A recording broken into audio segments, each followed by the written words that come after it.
Hey everyone, it's Joe, and yeah, it's finally here. It's our review of Avengers Infinity War. So, I don't want to take up too much of your time, but I am going to spend just a minute catching you guys up with a few things that are happening around here at the podcast. If you visit our Facebook page, How Many Fingers Am I Holding Up the podcast? Go and like it. You'll see that we've partnered up with Wizard World. Guys, this is the company who puts on Comic-Con in Philadelphia, Pennsylvania. Do you want to go this year? Because all you have to do is comment your favorite superhero on our Facebook post about the event, and you guys are entered to win a pair of passes to Wizard World's Comic-Con in Philadelphia. Yes, it's really that easy. They're hooking it up for you guys, and anyone who just wants to lock down tickets right now and they're too impatient to, announce the winner or whatever, you guys can get 20% off right now with the code FINGERS20. That's all one word. It's just FINGERS20 at wizardworld.com/comiccon/Philadelphia. And just real quick, I want to go through this year's lineup. Guys, it includes Sebastian Stan, the Winter Soldier. He's fighting in the Infinity War. Also, Sean Bean of Game of Thrones and Lord of the Rings. Natalie Dormer of Game of Thrones 2. Jason Momoa, Ezra Miller, and Ray Fisher. It's more than half of the Justice League is going to be there. Ezra was also in Fantastic Beast. Dave Bautista, who's in Guardians of the Galaxy.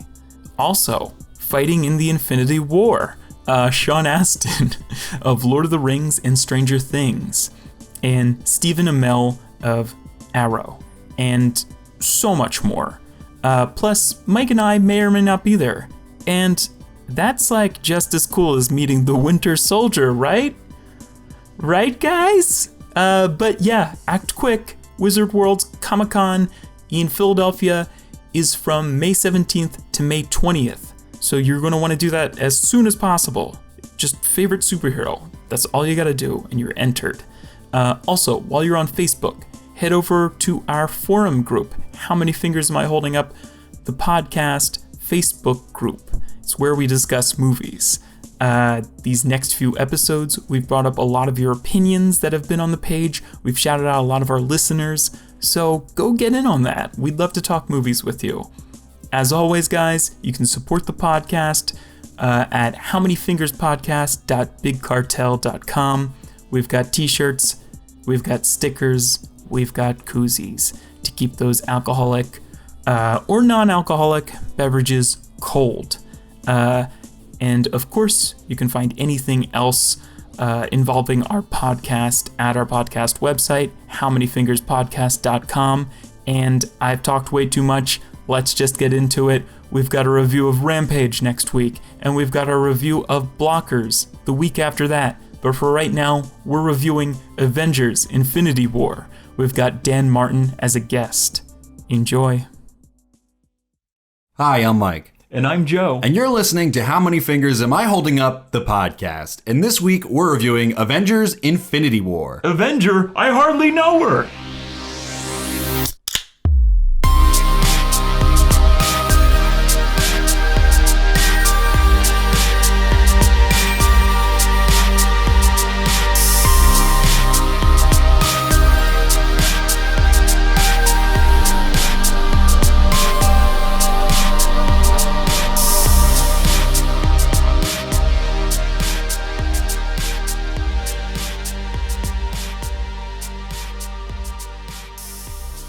Welcome to How Many Fingers Am I Holding Up? Featuring two guys getting smashed in reviewing movies in a weekly podcast form. And Robert Redman of Facebook left that for us. Robert Redman. Redman, yes. It's M-O-N, yes. It's a former high school teacher, professor, whatever you would call it. Thanks, Mr. Redman. He taught me some of my first video editing, actually. I don't know what that course was called, but it was like video editing, and we did like some 3D editing in that class. I edited like a 3D airplane at one point. It was pretty cool. Cool class. My introduction to film. That might have even been what it was called, something like that. Yeah. But thanks for the synonym suggestion, Mr. Redman. And if any of you other people listening have further synonym suggestions, you can hit us up on Facebook, Twitter, Instagram, any of our social media. We'd love to hear from you. We're running out of we had like a long list of like synonyms that we acquired from you guys. The list is running low, so we could use some more. So hit us up. But let us delay no further. Finally, after like 3 fucking years on the podcast, our good friend Dan Martin. He made it. Happy to be here. Who is a heavy synonym contributor to the podcast. We have been trying to get you on here for like 3 years. It's glad. Yeah. It's glad to have you. It's good to have you. Yeah, we were playing Destiny like when you guys were first like starting this. So 3 years lines up. Yeah. So Dan is like one of our ideal guests for this podcast. Just because he's one of my oldest friends and we go way back and we've had a lot of fun times drinking together and the three of us get along pretty well. But Dan is also somewhat involved in the film industry. A little bit. I'll let you explain that tangentially for yourself, Dan. Sure. So I'm the art director for a marketing agency that has friends at some of the big major studios. So I have worked on films like Deadpool and Podcast favorite, Deadpool. Gotta love it. You guys scored it pretty high if I recall correctly. We couldn't. Yeah. Perfect score. It really just kind of every project's a little different. Every client is a little different, and it's fun because every day is a little different. So it's a fun job. That's awesome. And you're a Webby winner, I believe. Yeah. So for Deadpool or Deadpool ended up the project that we did, and there were a couple of other studios that were a part of it. You can find out more about this at makebelieve.com if you're curious and bored at work or something. But we put together a big campaign to support the home entertainment release, so like the Blu-ray and like the digital releases of Deadpool, and that project, that holistic campaign won 5 different Webbies that year, and a Silver Con Lion. So that was actually kind of mind blowing. You guys did some really cool like just advertising techniques. Like for the Deadpool, I remember you were hosting the Deadpool like Snapchat account for a while. Yeah. So you would just walk around like doing a day in the life of Deadpool and kind of drawing little doodles on whatever Deadpool was doing. So if anyone listening to this was a fan of Deadpool and was following that Snapchat account, that was our boy me. Dan Martin over here hosting that account. So yeah, he did it. It was pretty cool. He's doing some big things in the industry, which is pretty cool. So if you want to see more of his art, you can check out notdanmartin.com. It's a landing page right now. Landing page. There's also Maybe next week I'll have it together. He's working on it. He's got some cool stuff. You can also check out Self-Plug, our band, my band, My Asphalt Victim. He's done the art for pretty much everything we've ever done. Yes. As a band. He's a former member of My Asphalt Victim, guitar player way back in the day. Yes. So. You guys got better after I left. And so did the art. True. So let's drink some beer, boys. This week we're drinking Candy Belgian Triple from Dominion, selected by Martin when we were in the beer store today.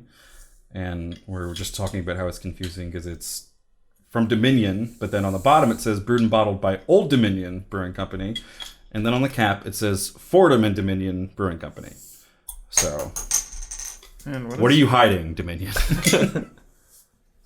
What is this? This is a difficult bottle opener. I haven't really used that one too much. It's just difficult. We're using the wrong side? Probably. You're using the can opener side? I was using both sides at one time. All right, yeah, let's try this. So I should read the back. Don't be fooled by Candy's golden appearance. This Belgian-style triple may taste of sugar and spice, but her beguiling introduction is far from nice, flirting with a covert 10.0% alcohol by volume and 32 IBUs. Holy shit. So, it's gonna be an infinity war. You're gonna get me in trouble, Candy. I really shouldn't. If anybody wants to see Candy, I'm holding it up in front of the video right now. So I chose this because there's another beer by Dominion or Old Dominion or Fordham and Dominion Brewing Company. And the cover art for that is also like this golden age style of illustration, and it's just really fun. It has like that post World War II kind of aesthetic. Yeah, no, it's she looks like she's ready to help out the cause. Super pinup. Yeah. She's ready to entertain the troops in Holland. Fighting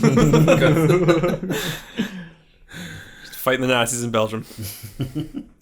It's good though. It's definitely got a burn, but I wouldn't peg it for 10%. Yeah, it's a little deceptive. This is the kind of thing I would have at like a Memorial Day party and wake up 4 hours later and be like, oh my goodness, what have I done? It's kind of a funny story from yesterday. We went to before we went to see Infinity War, we went to Hot Rods in Morton, which is this like really nice barbecue joint. It's one of our favorite places to go around by my brother's house. And like I was gonna drive home from the Hot Rods place that night, so like I had already had one beer, and I was like, all right, let me get something like light. So I got like a light beer from Carton called like Hop Pun, something like that. It was real light, like 5% beer, Right? Nothing major. And Martin was like, oh, let me try this like 15% blueberry beer. And we were just so caught up in like the food. Like we had like these really nice like buffalo wings from there that were fucking incredible, that we didn't notice that they gave me the 15% blueberry beer and they gave Martin the 5% beer. And we like drank them like all the way down to like nothing before I was like, man, this is really, really hitting me. And it's a really syrupy beer. Yeah, this probably isn't 5%. And then Martin was like, yeah, this one doesn't really taste like blueberry at all. That's so funny. So then Amanda had to drive us home. Shout out Rowan for picking us up. Yes, and driving us to the movies. Oh yeah, I was about to say, how did you guys get to the movie theater? Oh, we went back to Dad's house for a little bit. Oh, okay, cool. Yeah. So anyway, I guess now is the time to maybe warn you about what is to come in this episode, where we're going to be performing very strange sex acts during this down. We're not going to review Avengers Infinity War at all. We're just going to take advantage of this 10% Belgian triple. Just see where the night takes us. No, so this is obviously a very tough movie to review without getting into spoiler territory. I'm sure a lot of you have seen the sort of marketing campaign that they've done. It's like hashtag Thanos demands your silence, and for good reason. There's really no part of this movie that you can really talk about without spoiling something. Everything is pretty significant in this movie right from the very first scene. So we can't really go about our usual format of like reviewing for like, 45 minutes to an hour before we get into real spoiler territory. So if you're planning on seeing this movie and you don't want it spoiled, you're definitely going to want to tune out now and just come back after you've seen the movie. I kind of highly doubt anyone's going to listen to this unless they've seen the movie already, because no one really wants Infinity War spoiled for them. It's been made very clear. But just so that we're making it clear, this is going to be a very spoiler-filled review right from the get-go. So we're going to give you a few minutes. We're going to go through some of my mic notes and stuff like that, but then we're going to hop into spoilers. So if you happen to hop on this episode accidentally or randomly, or it was just next on the playlist and you don't want to have the movie spoiled for you, get the fuck out, because we're getting into spoiler territory. So you've been warned. Yeah. Han Solo dies! Damn it! That was really how it actually happened when we did that episode. I'm sorry to anybody I ruined that for. You actually ruined it for me. Did I? Yeah. You're in it for my brother. Wait, who did I run it for? My brother Johnny, who like was planning to pause it right when we were like, all right, spoilers coming up, like 5, 4, 3, 2, 1. And he was just like a few seconds too late. And you were like, Han Solo died! Oh, no.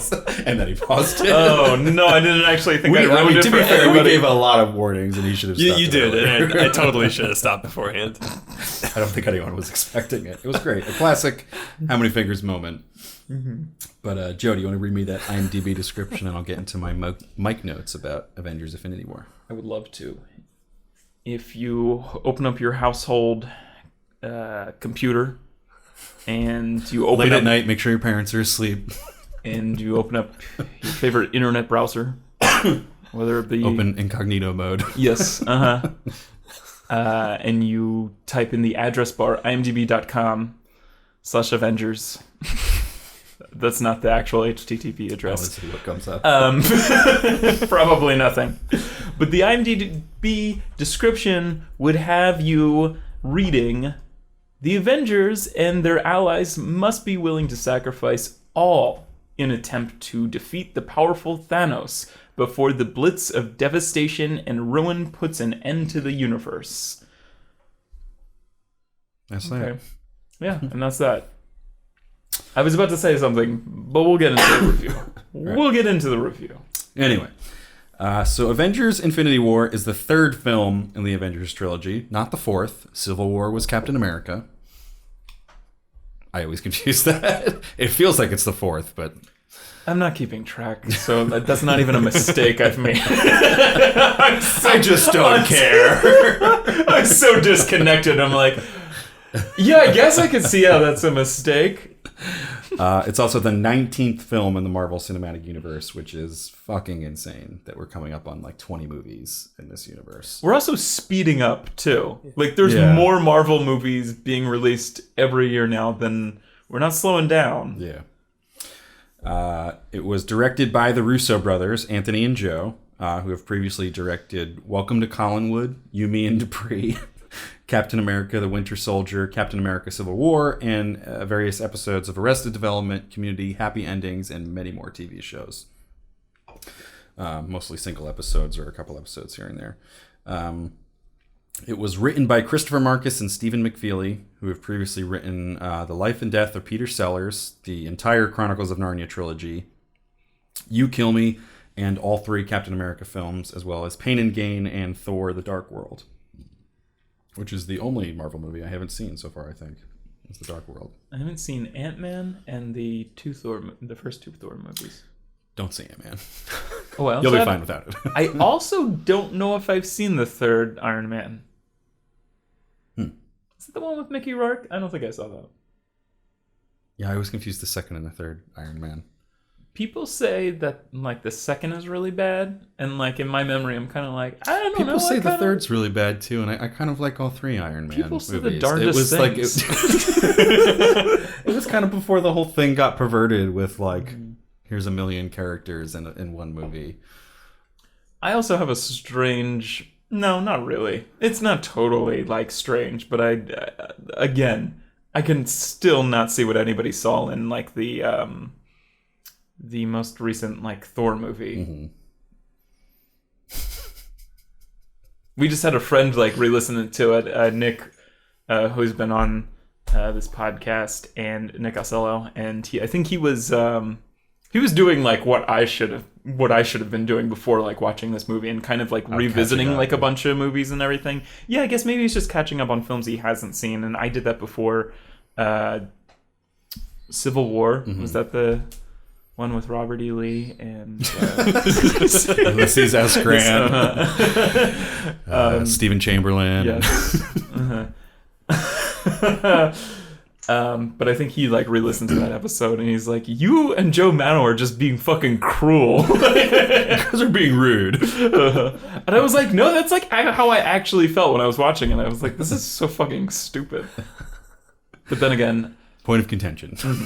Yeah. So I have a question. When it comes to reviewing movies, especially one like a film that has as many interconnecting films feeding into it, have you ever tried to kind of revisit things that are immediate to that story beforehand? Most definitely. And I think, I mean, at least I did that before Captain America Civil War, because I was like, I'm really, I just missed all of this for a while. Like, I didn't see any of the Captain Americas. I had no idea what, I'd never seen any of the Avengers movies before that and everything.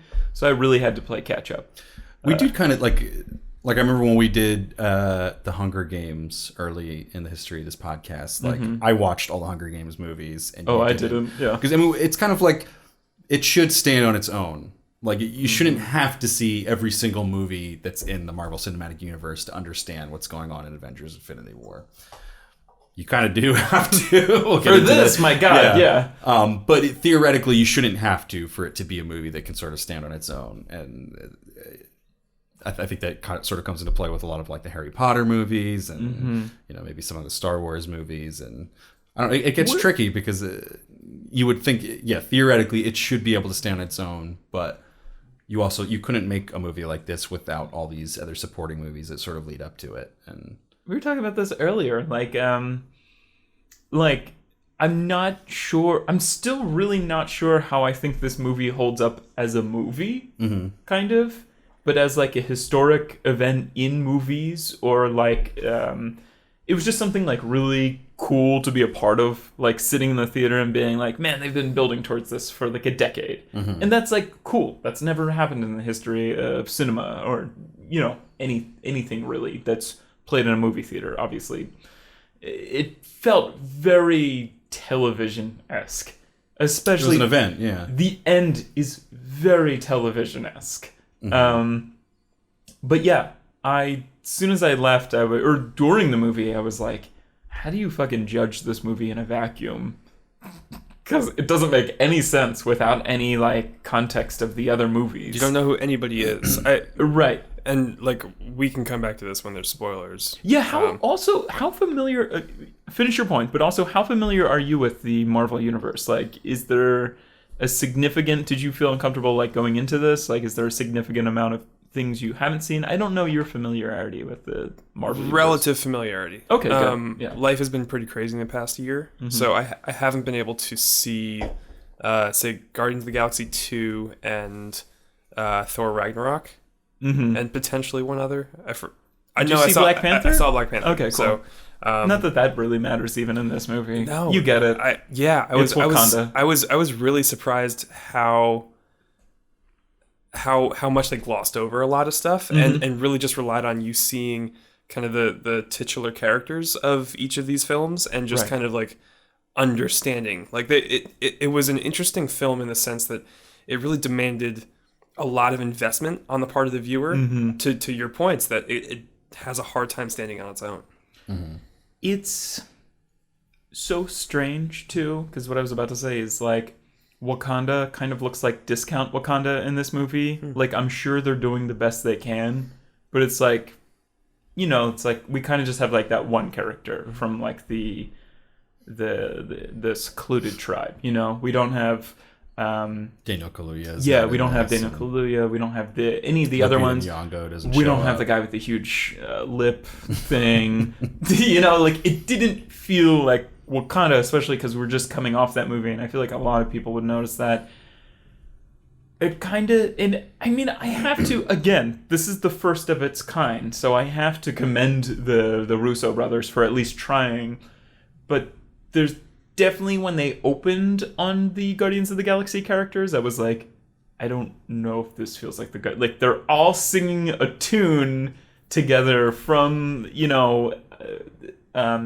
what was it, like the 70s or 80s at that point or whatever, because they're moving on, like they have a new soundtrack or whatever, but they're all singing, and like it's kind of like you put all the ingredients together, but like the cake looks like fucking shit and it tastes terrible, kind of. And I was just kind of like, there's like a certain tone that a Guardians of the Galaxy like film needs, and they're not really achieving it. Later they do capture the voice of some of that, but again, you have so many different voices, you have so many different tones to capture, and I think that's like why like later in the film it's like the now reinvented funny Thor is like traveling around with like the raccoon entry. Groot and the raccoon entry, the rabbit. Groot and Rocket Raccoon.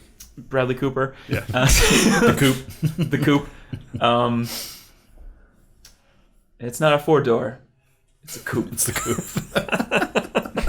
It's a weird pickup line, Bradley. Baby, it's not a 4-door. It's the Coop. It's the Coop. Let's go for a ride.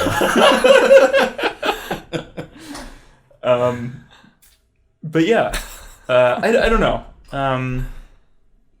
We'll definitely talk about it later. I just had problems with that, or not that I had problems with it. I'm just like, there's two sides of like having this crazy cinematic event where it's kind of like, whoa, this is cool, and it feels like a summer characters crossover from like comic books or whatever, and that's awesome. But it's also like, I don't know, like you have these weird interactions, or you have these weird tones in the movie, where it is kind of like this movie kind of Marvel's never... I don't know. It's just weird. It's like one scene you have like, that eyeball has been up my butthole. And then you have another scene that's like, this is genocide, like a universal genocide. And then like, it's like back to like, I'm going to put your butthole eyeball back in my eye socket. Then it's just like interchanging between a lot of those. And I'm like, okay. Yeah, although I don't know if that has as much to do with trying to combine different styles as much as it's just them trying to make a fun blockbuster movie that is also about like trying to wipe out 50% of the universe's population. Like, it's kind of dark subject material, and they're trying to, not even that they're trying to provide comedic relief, but just that a blockbuster needs punchlines, it needs humor, and that's kind of where we are with humor nowadays in like these movies is slightly more adult oriented. It's something that makes us feel a little bit uncomfortable in ways like that. Right. And also the jokes are, it's good for the writing. If there weren't jokes in this movie, I would not be engaged. I would be fucking gone. Like, thank God this movie is funny. Yeah. Let me finish up these mic notes. Go for it. Then we'll get like really into the meat of this movie. So this was officially announced back in October 2014, although I feel like we've been building to it from way before that. But Marvel announced a 2-part sequel to Avengers Age of Ultron titled Avengers Infinity War. Part 1 was scheduled to be released on May 4th, 2018, with Part 2 scheduled for May 3rd, 2019. I've heard that... Obviously, they pushed forward the release date of this to the 27th of April by week. And now this was just Avengers Infinity War, and the second one's Avengers 4 to be announced what the title is going to be. They originally wanted it to be Part 1 and Part 2 because they did feel that the stories were tied, but they also, I think, through marketing or testing, realized that it's going to make people feel like we're not getting the full story in part 1. It's going to feel like splitting like The Hobbit into 3 parts with, Right. Or didn't Hunger Games do that? Where like one was literally part 1 and part 2.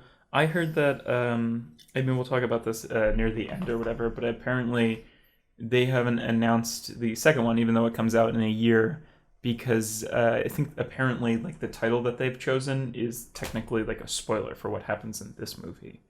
So I don't. Yeah, I've been trying to think of like what that would be called, but I don't know. We'll get into it. Yeah, we're not like Thanos dies at the end. Yeah. Avengers, Thanos is dead. JK, not a spoiler. So the screenplay draws inspiration from Jim Starlin's 1991 The Infinity Gauntlet comic and Jonathan Hickman's 2013 Infinity comic. Just a little bit about the budget. At an estimated budget of $300 million, this is one of the most expensive films ever made. It's behind Pirates of the Caribbean on Stranger Tides at $378.5 million. And it's keeping pace with Pirates of the Caribbean at World's End and Justice League, which were both estimated about $300 million. I feel like they have a hard time like really nailing down what the actual budget ended up being in the end after marketing and all that. That's about all I got for mic notes. Cost a lot of money to take that mustache off. Yeah, it is crazy that Justice League was cost as much as this movie, because this movie looks so much better. God, Justice movie looks terrible at times. Yeah. I still think that the latest Pirates of the Caribbean movie looks fantastic. That sounds ridiculous, but it seems like it was worth every penny. Like so much of that movie looks I don't think that was the one very great. I think it didn't win like the Oscar for visual effects. Yeah, but that wasn't one of the ones that was the most expensive. Stranger Tides was the one from before, right? I think Stranger Tides is the latest one. I'm not sure though. I'll look it up while you guys are talking. But I feel like Stranger Tides was the mermaid one. On Stranger Tides. Do you think that it's obvious that like a lot of franchises on Stranger Tides was the one with Penelope Cruz, where they were like mermaids and. What was the most recent one, and how much did it cost? I can find it out. Like, where does that stand in the? Because if so, the pantheon of expensive. Now I'm even more impressed that it didn't cost that much. Still in Google. Oh man, what were we looking at? Dead Men Tell No Tales. Yeah, that sounds like the most recent one. I just like remember us making a pun about that in our like intro or something. We're like, dead men don't tell no tales. It's like hungover Mike and Joe. Like that was their idea of a joke. Dead men. What if they don't tell hungover? So an estimated 230 to 320 million. So I guess they don't have that listed because they can't confirm that it was over however much. I wish studios would just release track of that much money. Well, I don't think the studios are putting out like this is how much money we lost on this movie. Although no, it made 794.9 million at the box office. Probably did pretty well internationally, which is probably why they've announced a 6th Pirates of the Caribbean movie. Oh, they're gonna pump that out. And we're gonna have to review it. What was that movie that we were just talking about the other day? Where like, man, The Rock is in so much stuff. They made like another Disney ride into like a movie. Skyline or something. Jungle Cruise. And it's starring The Rock, so Emily Blunt, and Jesse Plemons. And it's Disney. Yes, and it's supposed to be like the new Pirates He's of the Caribbean. He's in the jungle again. God damn it.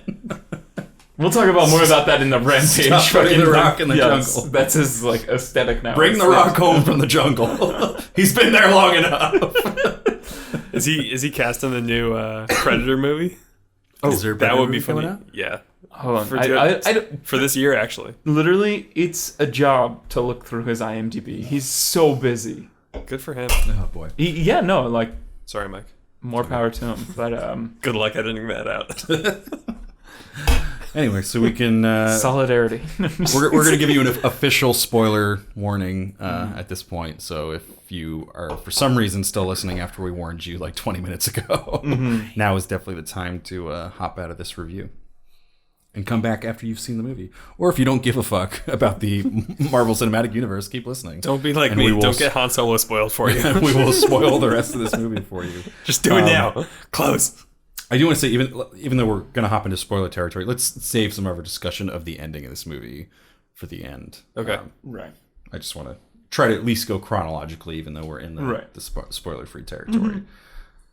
So the floor is open to discuss this movie. I guess we can start with just the actual opening of the movie, which was a little jarring for me. It was super jarring for me. I didn't see Ragnarok, so I was like, this actually doesn't even. It's just jarring altogether. Like I think there was probably a post-credit scene in Ragnarok that had something about like Thanos is here, Thanos in the house, Thanos in the house. Yeah, I don't. Was there? I can't remember. It was not significant enough to really stand out. It's been a while. I almost thought there was like a post.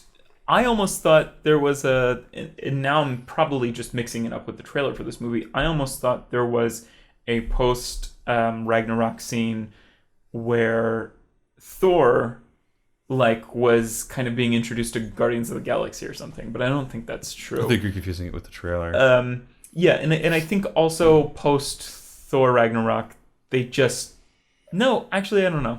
It's all fucking blending together. It's 19 films deep. Keep track of this fucking universe. I think no matter what, we both saw the movie. It's jarring. It's a jarring opening. Yeah, you're just kind of like thrown in, and it's not a great opening. I have to. I mean. It's a 2.5 hour long movie. I'm glad they cut the fat somewhere, because we'll get over it. We'll get over it. It's not like it really affected the quality of the movie, you know. I could have dealt with something a little lighter. Honestly, my favorite scene and where I felt the most emotion, kind of, was the kind of whole post Homecoming. Tony Stark has now. I don't even remember who is his love interest. What is her name? Pepper Potts. Yeah. Pepper Potts. Peppa Pig.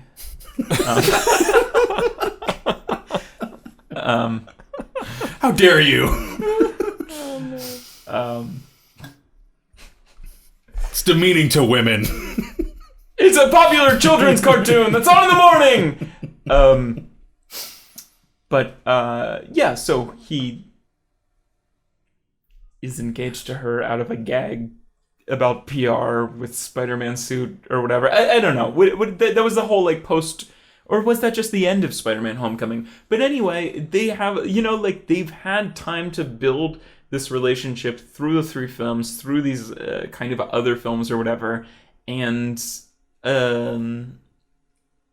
even has like this great bit of dialogue about like when you feel like you have to go pee in a dream and then you wake up and you go pee or something. Like I thought that was really great. And he was talking about like having a child or something.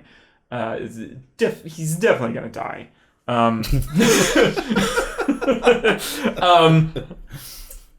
want to take the next step in your relationship? You're gonna die. But then he kind of like flies up to like the Thanos like spaceship or whatever, and the most emotional part of this movie for me was kind of her being like, "What are you doing? Are you on that spaceship?" Yeah, like we're supposed to be like in the next step of life, like beyond stuff like this kind of, and he doesn't know what to say, and he's kind of like losing contact with her. And it's not really that emotional. They don't even really get like a real goodbye. It's just kind of like, well, lost contact. And I don't think he's actually going to die up there, but that's for later thoughts. Going back to Thor Ragnarok, in the mid-credits scene, they're intercepted by a larger spacecraft, which would be this spacecraft. But maybe just roll a little bit of that footage at the beginning of this. I don't know. If we're going to like split hairs about this movie. Like a Star Wars opening where it's just large objects moving in black space. Because we just cut to like in media res, like Thanos is here in the house. Everybody's dead, and you should be thankful. And he's already cornered Loki and Thor. Yeah. Mm-hmm.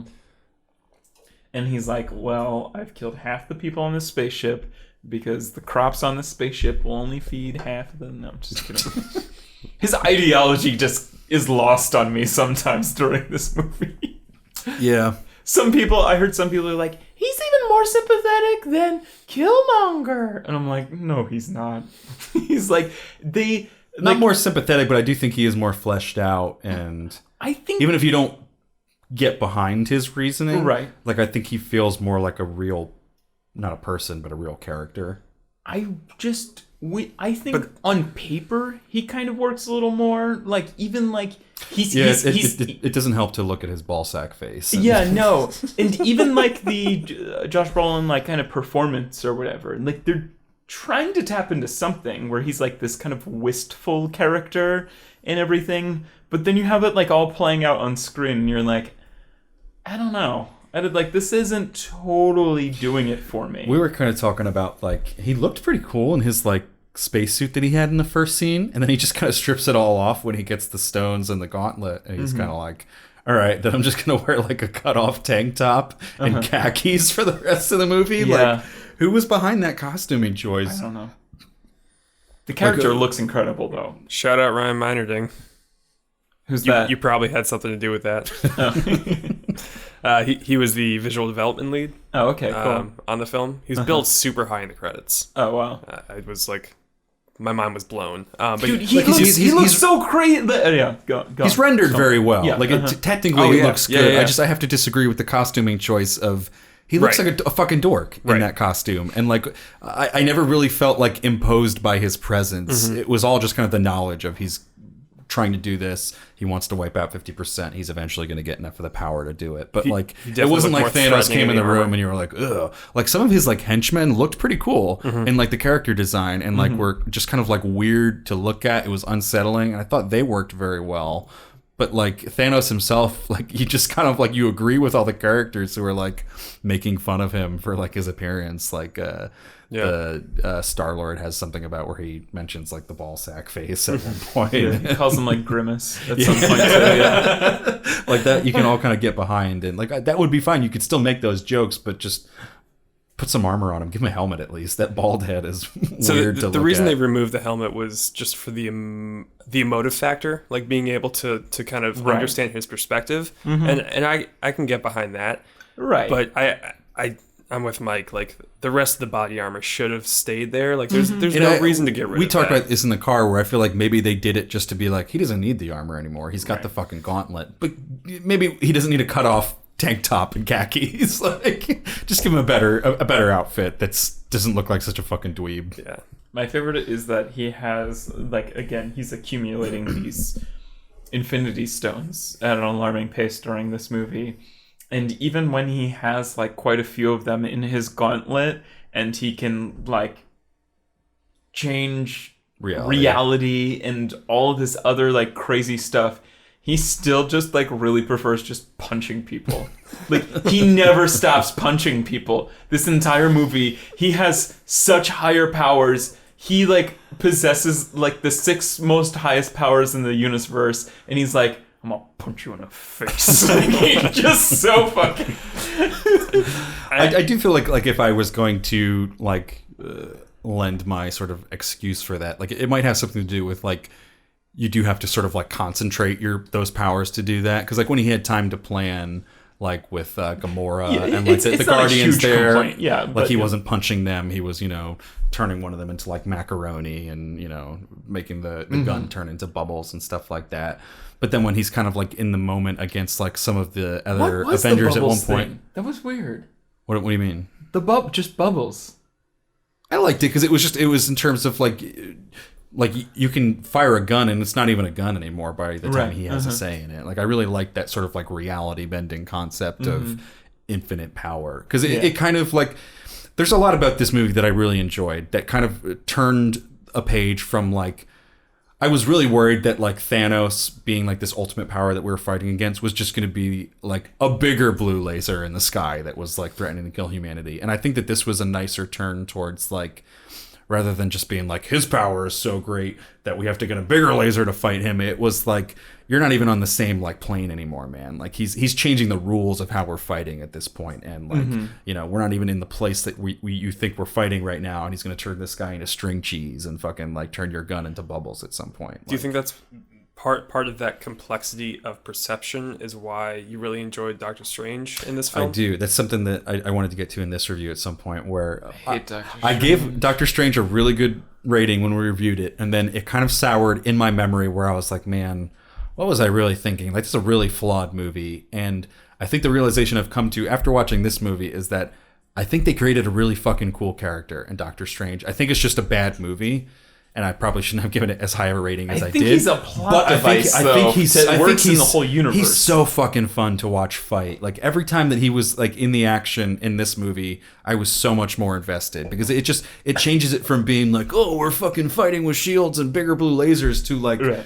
It's got such a cool fighting style. It just made it so much more interesting. Like when he was fighting Thanos one-on-one, that was some of the most compelling action scenes of this entire movie, for me personally. And it just made me appreciate Doctor Strange, maybe not as much as I appreciated it when we reviewed it, but more than when it had soured in my memory. I think there was something there, and I wasn't absolutely crazy when I was like, 4 fingers for Doctor Strange. Like, there is something absolutely exciting about Doctor Strange. It's just maybe a little bit more visceral and not as smart or intelligent of a movie as it could have been. And it's definitely a flawed movie, but a really cool character. This is a short tangent, but do you think that's because of the context of seeing the same like fighting style with the visual effects like sacred geometry throughout the entirety of Stranger Things? Or not Stranger Things. Doctor Stranger Things. Doctor Stranger Things.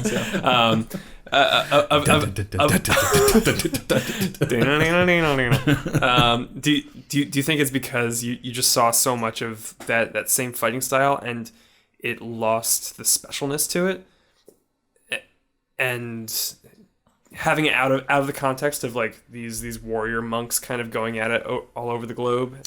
I don't think the fighting style ever lost its appeal to me. I think it's that when I'm not watching the movie Doctor Strange, it can sour in my memory, because I can look at like, oh wow, they like completely wasted the Rachel McAdams character, and they completely wasted like 2 of like the finest actors like of fucking like Benedict Cumberbatch and what's his face, guy from Call Me by Your Name, our favorite, Michael Stuhlbarg. Was just a fucking random doctor in that movie. Like they just wasted so many people and created a cool environment and story, but kind of didn't really utilize it that well. And it was just kind of, it was a cool character, I think. I like the idea of Doctor Strange not just being someone who's like, oh, judo, da-da-da-da. It's someone who is sort of, bending reality and time and fighting on this whole other sort of plane. And that was really cool. And it was cool to kind of come back to that. Like, cool. When you're not watching the movie immediately, you can kind of be like, oh, yeah, there is a lot wrong with Doctor Strange. But when you get back into that fighting style, there's something very cool about it. And it made this movie very exciting to watch, to be back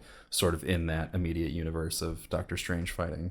I just don't like him as a character. I was just kind of like, if he died in the first scene of this movie, I would be like, all right, we're trimming the fat. He's not. I'm not as emotionally invested as Doctor Strange. I think Marvel also knows like how. But I think he works in this tapestry of all these characters that are being put together. He serves a definite role. But Marvel definitely understands like how lame he is. We're kind of like Tony Stark is kind of like ribbing him, and then even like the noob like Spider-Man is like, oh, we're using our made-up names. Like, what's this guy's fucking deal, man? Like, I thought that was more like Spider-Man being like nervous and being like literally not knowing that that's what they were. But that's such a weird like he's trying to fit in. Yeah, like I mean, he's just just a pleaser. He's just like, oh, okay, we're using our. But also, I mean, everybody else is kind of like, we have a Spider-Man and an Ant-Man, and it's like everybody else is calling each other by their first name, and then Doctor Strange is like, I'm Doctor Strange. And Spider-Man's just kind of like, oh, cool. Sometimes you need that fucking corniness, though. Yeah. You know? Like, I mean, we can't have everyone be like the cool,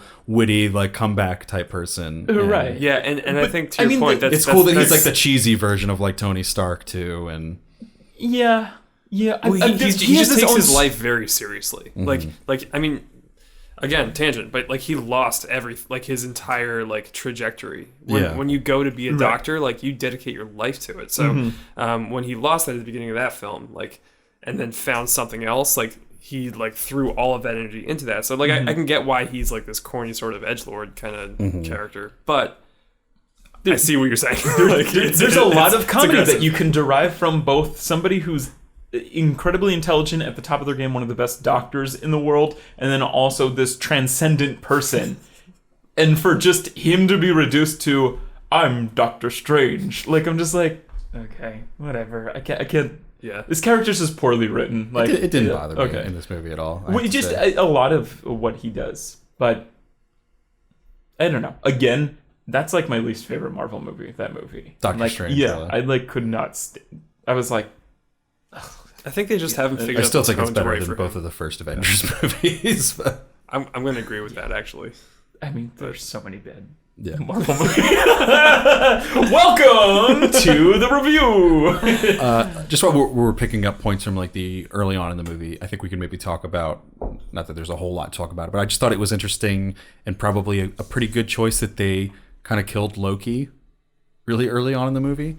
Just because I feel like he's in too many fucking other Marvel movies. Like he's just always a device. Like, oh, Loki, that mischievous god, is here again. And also because it shows like it kind of prepared us for what was to come later in the movie. Like I remember seeing Loki die and being like, okay, like now anyone's kind of on the table to be killed in this movie. And not that they do end up killing anyone, but yeah, I felt the exact opposite way. It was just about Loki or about the end result. About Loki and the end result, because like.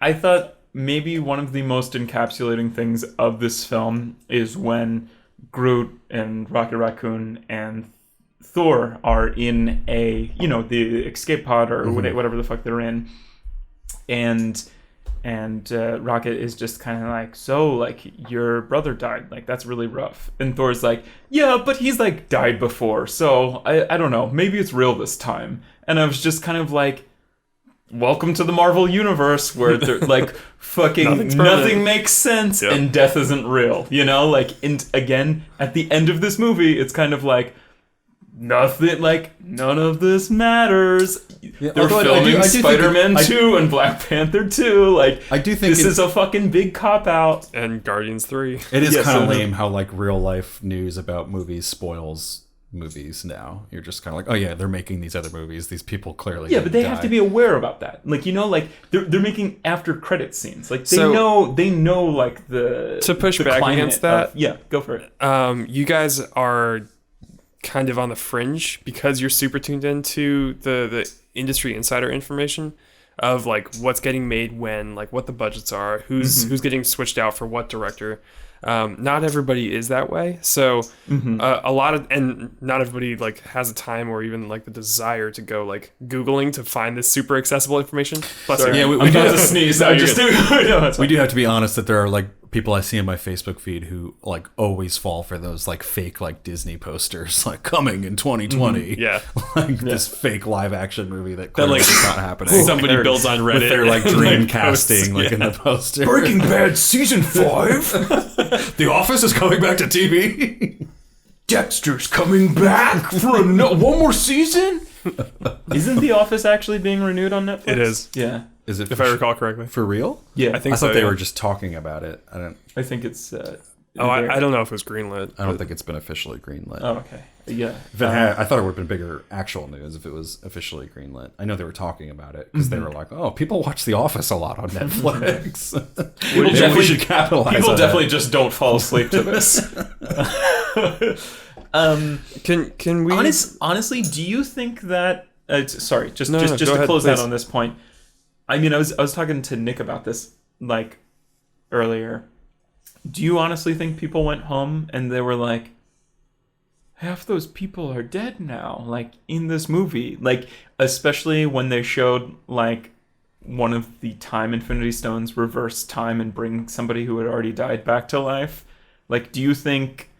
I don't underestimate audiences. Like, I think people just use logic and be like, I don't think any of these people are actually dead. This is a weird cop-out. It probably depends on the age and the intelligence of the person watching. Like, there, I mean, either way, there was a reaction. Like, even me, like, if we can sort of jump into, I don't want to dwell on the end of this movie, but just to sort of comment on this point. Like, one of the most emotional reactions I had in this movie was like Spider-Man dying in this, But that and like, wasn't real, though.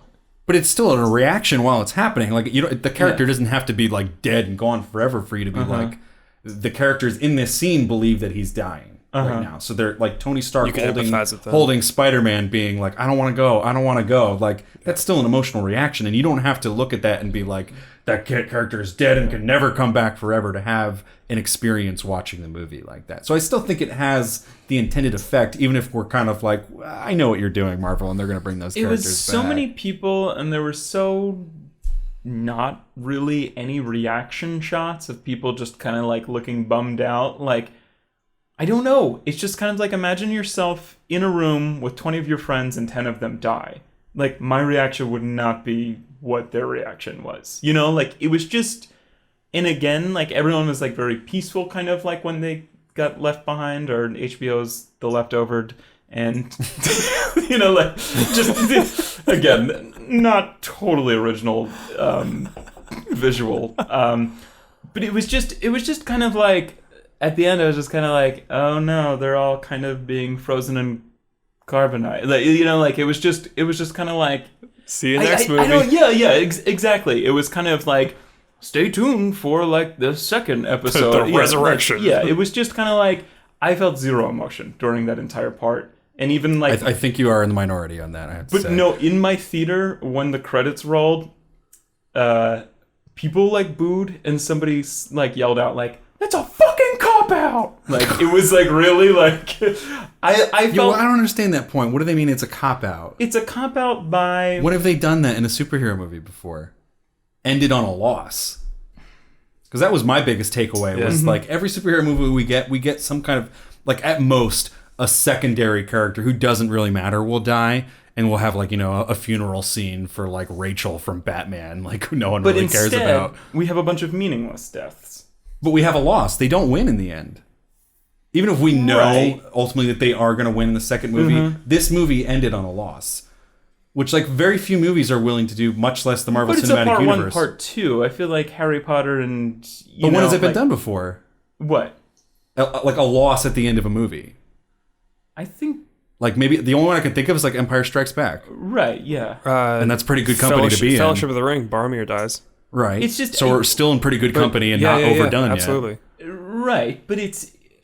Again, it kind of felt like this penultimate TV episode where it was kind of like, well, it's not actually over, you know? And it was just kind of like all these people... But how's that a bad thing, then? It was a cop-out because nobody believably died. You know, it was kind of... We were waiting for Tony Stark or Captain America to die. And because, you know, their contracts are up, yada yada yada.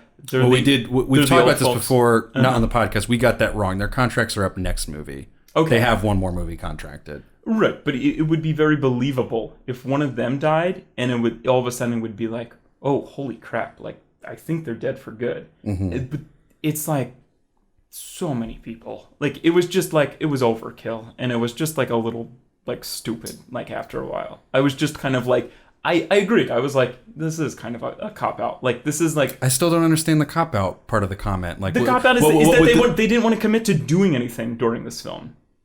Well, there is still a second, more final conclusion to come in the second one, and right, you but want to leave we all committed 2 hours and 40 minutes to this movie to Mike's point, to set up like another movie. Like, it was just it's not like it was a boring 2.5 hours in this movie. Like, right, but it was a like Empire Strikes Back doesn't conclude the trilogy.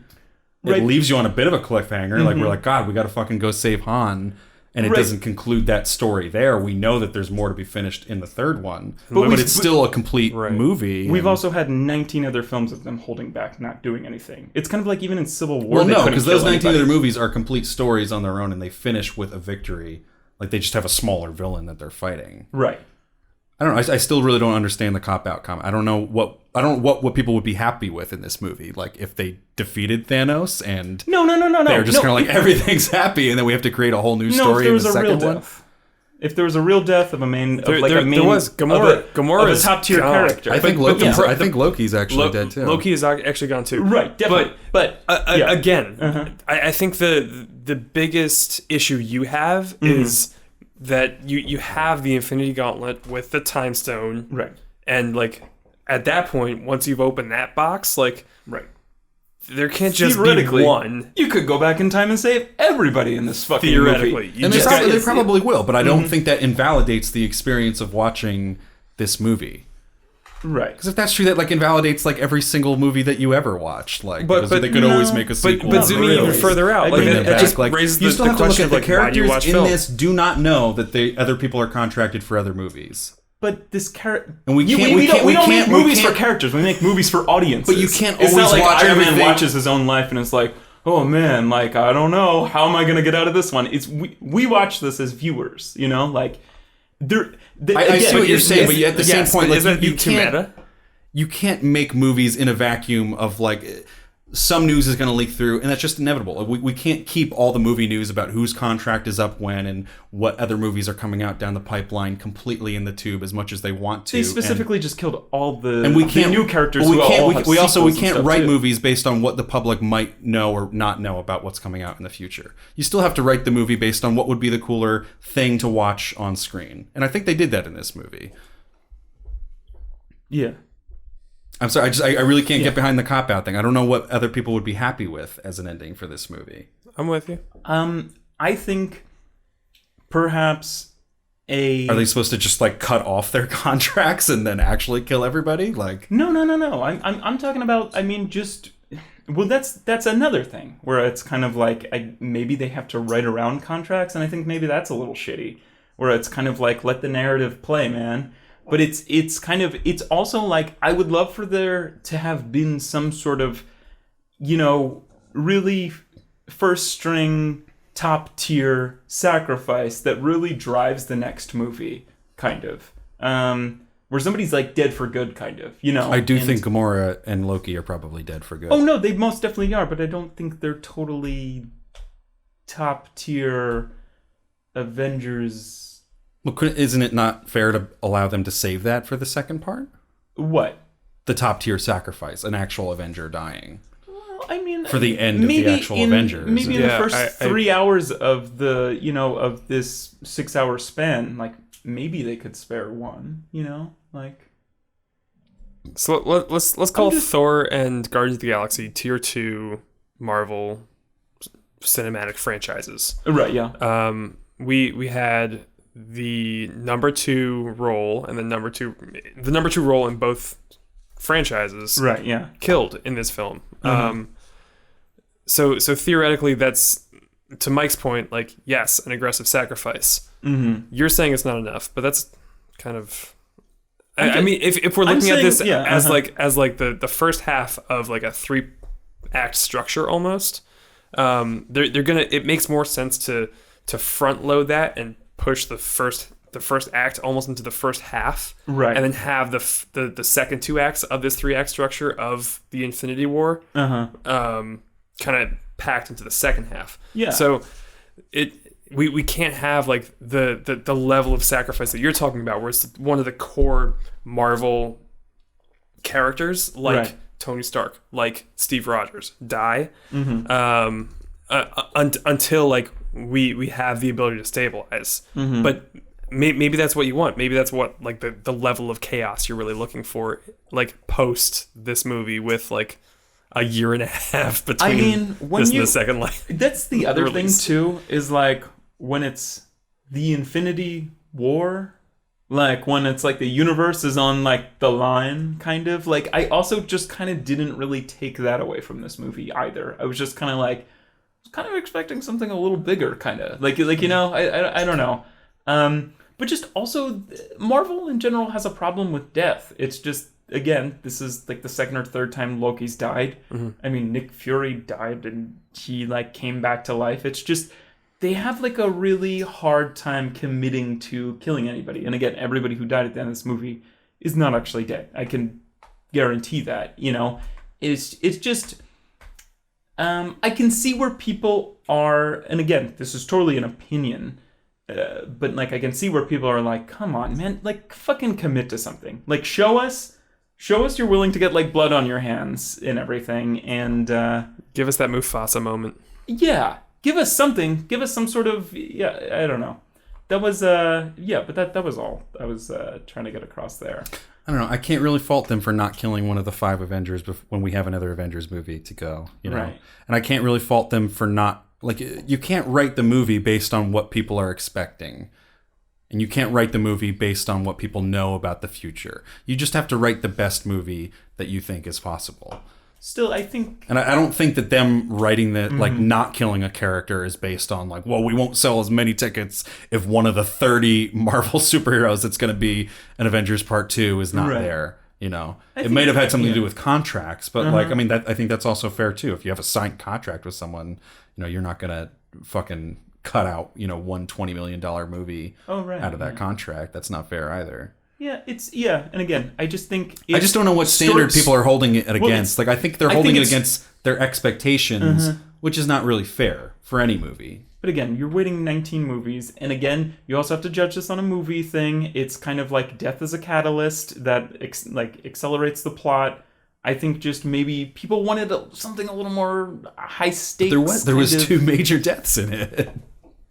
I mean, but those are major for those characters, and they are catalysts within this plot. Thor's whole thing is like, I have nothing left to lose anymore. Right. That's the point I wanted to come back to with the point when they're in the pod and Rocket's like, oh, I got to be captain now because Thor's acting all sad. Like, yeah, he does say like, yeah, he's died before, but then he says, I think it might be real now. Right. And my dad died, and I had to kill my sister, and my mom's been dead for a long time, and I kind of have nothing left now, and that's kind of Thor's whole catalyst for this entire movie. And then it's obviously Star-Lord's catalyst when, you know, he finds out that Gamora's dead. He kind of goes into like rage mode at that point, ends up fucking things up for the rest of the characters. Where I don't know, I think they had plenty of death in this movie. I think it was enough of a catalyst. I think people were maybe, because of how long we've waited, we were expecting this to be the final event, when we're forgetting that there's still the conclusion to come in another movie. And I think people are just still sour that they didn't kill anybody in like Civil War. Like, you know, like again, like when you have fucking like war in the title and nobody dies, everyone just kind of trades punches and they're like, and then it's kind of like, all right, we'll go our separate ways, kind of, you know. It's like, it definitely come on, man, is that really a civil war? Like, it was like there was no sacrifice, and like maybe people are still holding on to their kind of like reservations from that. Definitely, I know I am, and I know we sat in this living room and did one of our other like live podcasts, and you were like, I don't know about Infinity War, man. And I said, like, I'm excited. I think they're gonna kill one of these motherfuckers, and I think that could actually make a good movie. And then I sat through this movie, and we had a bunch of fake deaths at the end, and I was just kind of like, nah. And that was just me. And I think maybe a lot of people had that same exact, like, Infinity War, man. Like, this has to be the the big banger, like, you know, like at least the part one of the big banger, something's got to happen, kind of thing. And and maybe they just kind of lashed out at the end of the movie. I don't know. Do you think that's why they put Loki's death so early, just to kind of like shock you into like this is how serious it is? So the beginning of that again, they've put Loki. Do you think that's why, like, in editing, they put Loki's death that early to just be like, no, this is real? Pacing wise. Yeah. Yes. And I think that was intentional. they almost set you up for a disappointment that way, kind of. I don't know, though. I don't know what the resolution is, because I don't know. Like, the way I viewed it, even though I am someone that knows about movie news, I was still able to put myself in the shoes of these characters and be like, they're watching like 50% of everyone around them just kind of like fade away, and they did a pretty good job of doing a lot of like pairs of like, you know, we're watching Black Panther fade away, and we're watching Tony Stark holding Spider-Man as he's fading away, and we're watching Vision fade away as she's looking at the dead Red Scarlet Witch, right? Elizabeth Olsen fade away as she's watching the corpse of like Vision, and they took away a lot of characters, and they set it up nicely to have all 5 of the Avengers ready to go into the next movie. And right. Yeah. Even if I knew that they're probably going to bring most of those people back, if not all of them, those are still the stakes going into the end of this movie, and that still means that they're going to have to work really hard. We're still going into, you know, Thanos has got all 6 of the Infinity Stones and was able to wipe out everyone with a snap of a finger, all 50% of everyone at the end of this movie. Right. That's kind of what the stakes. We've never had the stakes really been higher than that before. Right. Yeah. And I don't know what the bar is that we're comparing it to. I don't know whether a movie has really been able to dare to have them end on like a real loss, like not just like, you know, oh, well, we're going to keep fighting. Like, they didn't even look like they wanted to keep fighting. Like, the last line that Steve Rogers has is, oh, God. Like, it wasn't like, all right, well, gear up, Avengers. We got to go fight Thanos. Like, it ended on real loss for the characters, at least. And just a real failure. Like, they failed to stop Thanos from doing what, even though I think we all expected him to do it at some point in the movie.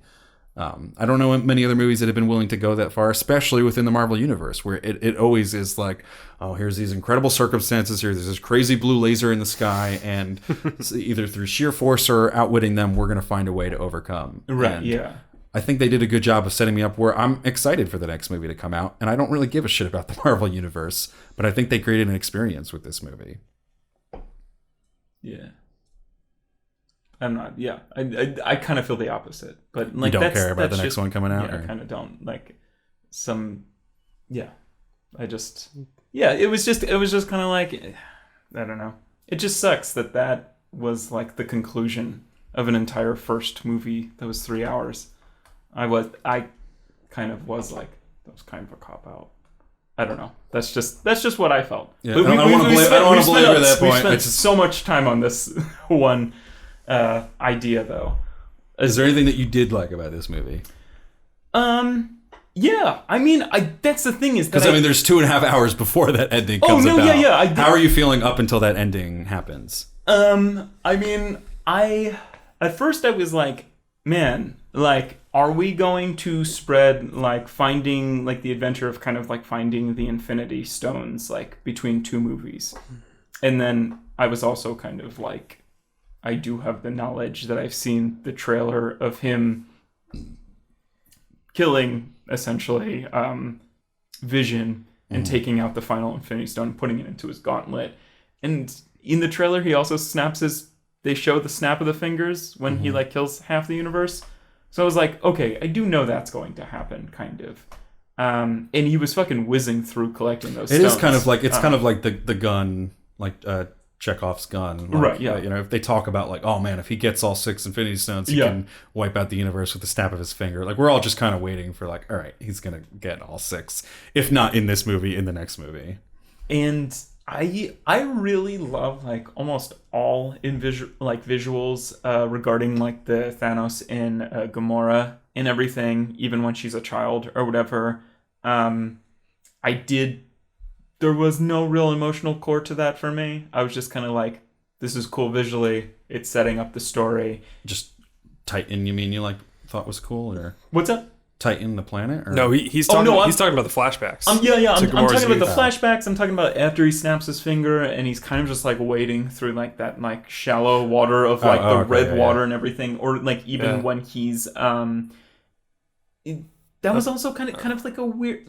I don't even want to get into it just because maybe it's just something I didn't like remember, but like when she's like hiding with her mom and then like somebody finds her and then Thanos takes her away, and I was just kind of like, this is his daughter? Like, I was just kind of like, okay. Well, it's his adopted daughter. We always knew he took. They took have her that from line. a planet. I can't remember if they brought that up earlier in the Guardians universe. But Yes, it was at Guardians 1.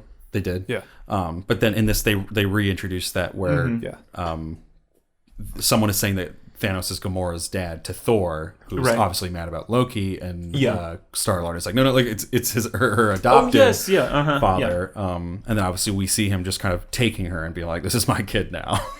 Right, yeah, and that was like I loved the visuals of all those scenes. But again, I was just kind of like, I don't know. Like, there's no real emotional core to this.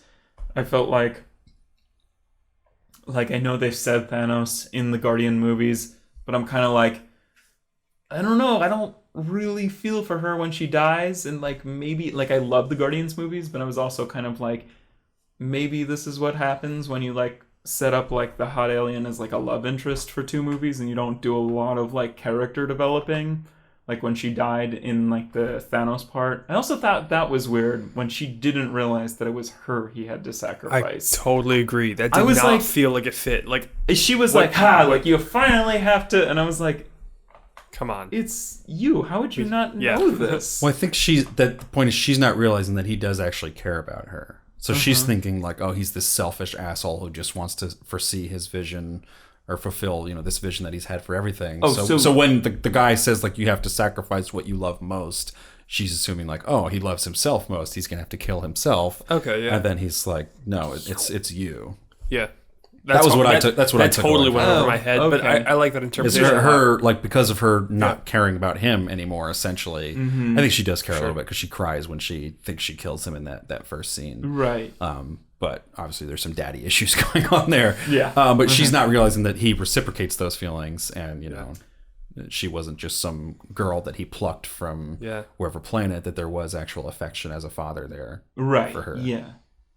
I don't know. It was just kind of like, that's a strange interaction, just for me. But no, like the visuals of all that shit was so great. It was like this movie had so many like really great moments, and especially like a lot of the visuals were very like comic book-esque, especially compared to the previous. Again, it was really dope, and we saw it in IMAX 3D, and it was pretty cool.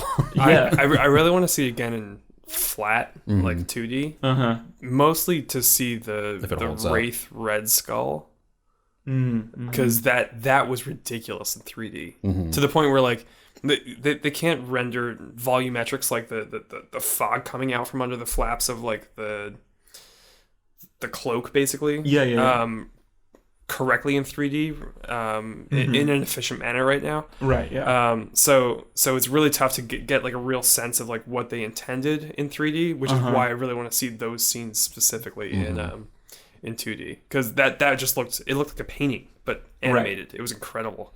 So that was also something I had a question about. When they go to visit him, how is he there? Because he got fucking like obliterated. Yeah, he explained that. Is that? Oh, okay. He was I like, missed that. Once upon a time, or Thanos was like, "Who are you?" And right, yeah. He was like, "Once upon a time, I held an Infinity Stone for a moment and was transported here. Oh, okay. And now I guide others he's kind who of are like, seeking he's like the cursed other. to like." Yeah.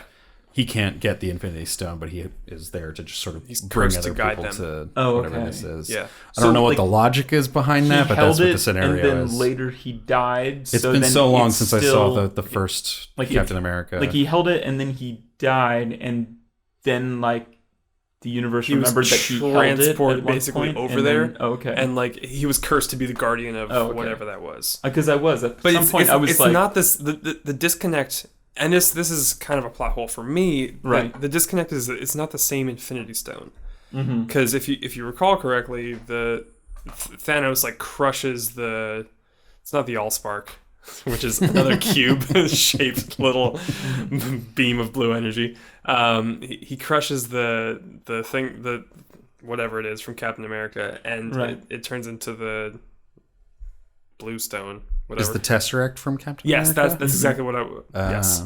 So he crushes the Tesseract. That's what the Red Skull like holds for a moment, and then like he apparates basically to we don't know where, like 10 years ago, and then he's this wraith now. So, and like if these stones have been there forever since the creation of the universe, who was there before him? Kind of thing. I don't know. I just had like so many like I was just kind of like. Yeah, that's cool. That's an old character, but I'm like, well, how does this fit into like the tapestry of like this universe? Kind of. It looked cool as fuck. Yeah, no, dude, that was like one of the coolest visual parts. Is like to have. I don't even think the actor who played not Hugo Weaving. Yeah. I was about to say it didn't sound like him. Yeah, I don't even think he wanted to do that part. So I think they just got somebody else to do it. That's the right move. Yeah. It was just a mask anyway. Plus like some 3D like. Rebuilds later. It's not really the same character anyway. He's been transported through time and space. / death. Yeah. They have a lot of like pretty cool like moments of quiet in this movie, and a lot of that comes from like the Thanos or whatever. But then I mean, again, a lot of that comes from even like just kind of in the escape pod with like Rocket Raccoon and like what's it called? Thor, who's kind of having like a moment of silence, kind of. And that's like kind of unexpected almost for like movies like this. I thought it was pretty cool how the Guardians played such a big part in this. And we were talking about how it probably has to do with like, they didn't have a whole lot with Captain America or Hawkeye or, well, they didn't have Hawkeye at all. Who's the... Yeah, where is Hawkeye? Who's Sam? With his family, who's Sam's character with the actual wings who should be called Hawkeye? Right. Falcon or whatever it is. Yeah. And then Scarlett Johansson. Like the original Avengers don't play a huge part in this movie, obviously because they're setting up for they'll be the bigger ones in the second movie. Right. But it was still cool that like the Guardians were a big part of this, like Spider-Man and Doctor Strange and a bunch of the other ones. Some of the more newer Marvel heroes that we've been introduced to were kind of a big part of this movie, and I enjoyed that a lot. Same. So I'm not a scholar of the graphic novels that all of these films are based on, but I'd be interested to hear from perhaps the listeners, and you can leave comments at this time code pretty please, so I can find them later. If there's a correlation between the way the comics have developed in terms of the character's popularity with the way the films have developed in terms of the character's popularity. Right. So like we started with like the early large characters like Iron Man, Captain America that were huge in like post World War I, World War II, post World War II America. And then like later in the 60s we get into like weirder stuff like Doctor Strange, and even past that, the Infinity Gauntlet, which is the whole point of this. Right. Yeah. It'd be interesting to see if there's any correlation between like how those early characters kind of fall off with the fan base and like the later characters that get introduced. If there's sort of a symmetry there. So I'm curious. No, that would be very interesting. If you know, let us know. I mean, educate us. Even I think the comic history. I mean, like they adapt moments or panels, kind of. From like again like Mike said, the two different runs that kind of reflected this story, but again I think they are just kind of going in their own cinematic direction as opposed to just following it panel by panel. Yeah, because I kind of doubt that in those comics the Guardians of the Galaxy played as big a role as they did in this. It just kind of worked itself out too neatly. Also, Scarlet Witch and Vision were kind of a big part of this movie too, which I do like Vision as a character, and I think Paul Bettany does a really good job of playing like the humanity of him, but also like this sort of Dr. Manhattan, like ultra powerful being type side of him. So that was pretty cool. I like seeing. I think I would have been much less invested in this movie if it was like I think Captain America is one of the least interesting characters in the Marvel universe, and kind of this, I feel the same way kind of about like Black Widow and Hawkeye and Falcon and all of them. Like they're just kind of really boring characters. They're not really as witty as some of these newer ones that have been introduced. Thor's a little better that he's been kind of reinvented as this more comedic character now, and he was pretty cool just kind of on his like vengeance streak in this movie. He's a little darker kind of now too as well. that kind of worked out. You're smirking. I'm just thinking about Peter Dinklage. Oh god. What the fuck was So that? bad. So bad. That was so weird. It's and probably goofy. he might Yeah. literally be my biggest complaint with this movie. Yeah. It was just visually, it was just couldn't was a take cool- it seriously for a second. It was a cool concept Yes. for a character in terms of like this sort of bigger, like giant type character forging weapons for everyone. And I can imagine that being a much more like vibrant community when the rest of them are there. But it looks really weird to have him with like just like a bunch of four like smaller characters. And I feel like there must have been some kind of disconnect where like Peter Dinklage is a fucking great actor. He fucking kills it all the time in Game of Thrones and pretty much everything else he does. But they worked everything he does. His voice, the way that he looks, it's just, he's kind of like this husk of like, I just I'm sure have his to imagine actual that he performance was yeah. in front of a green screen for all of his Yes. performance because of them doing the, blowing him up to scale. So I imagine maybe he's not there with the actual actors. That's that could have very had true. something to do with like scheduling because of him being busy on Game of Thrones.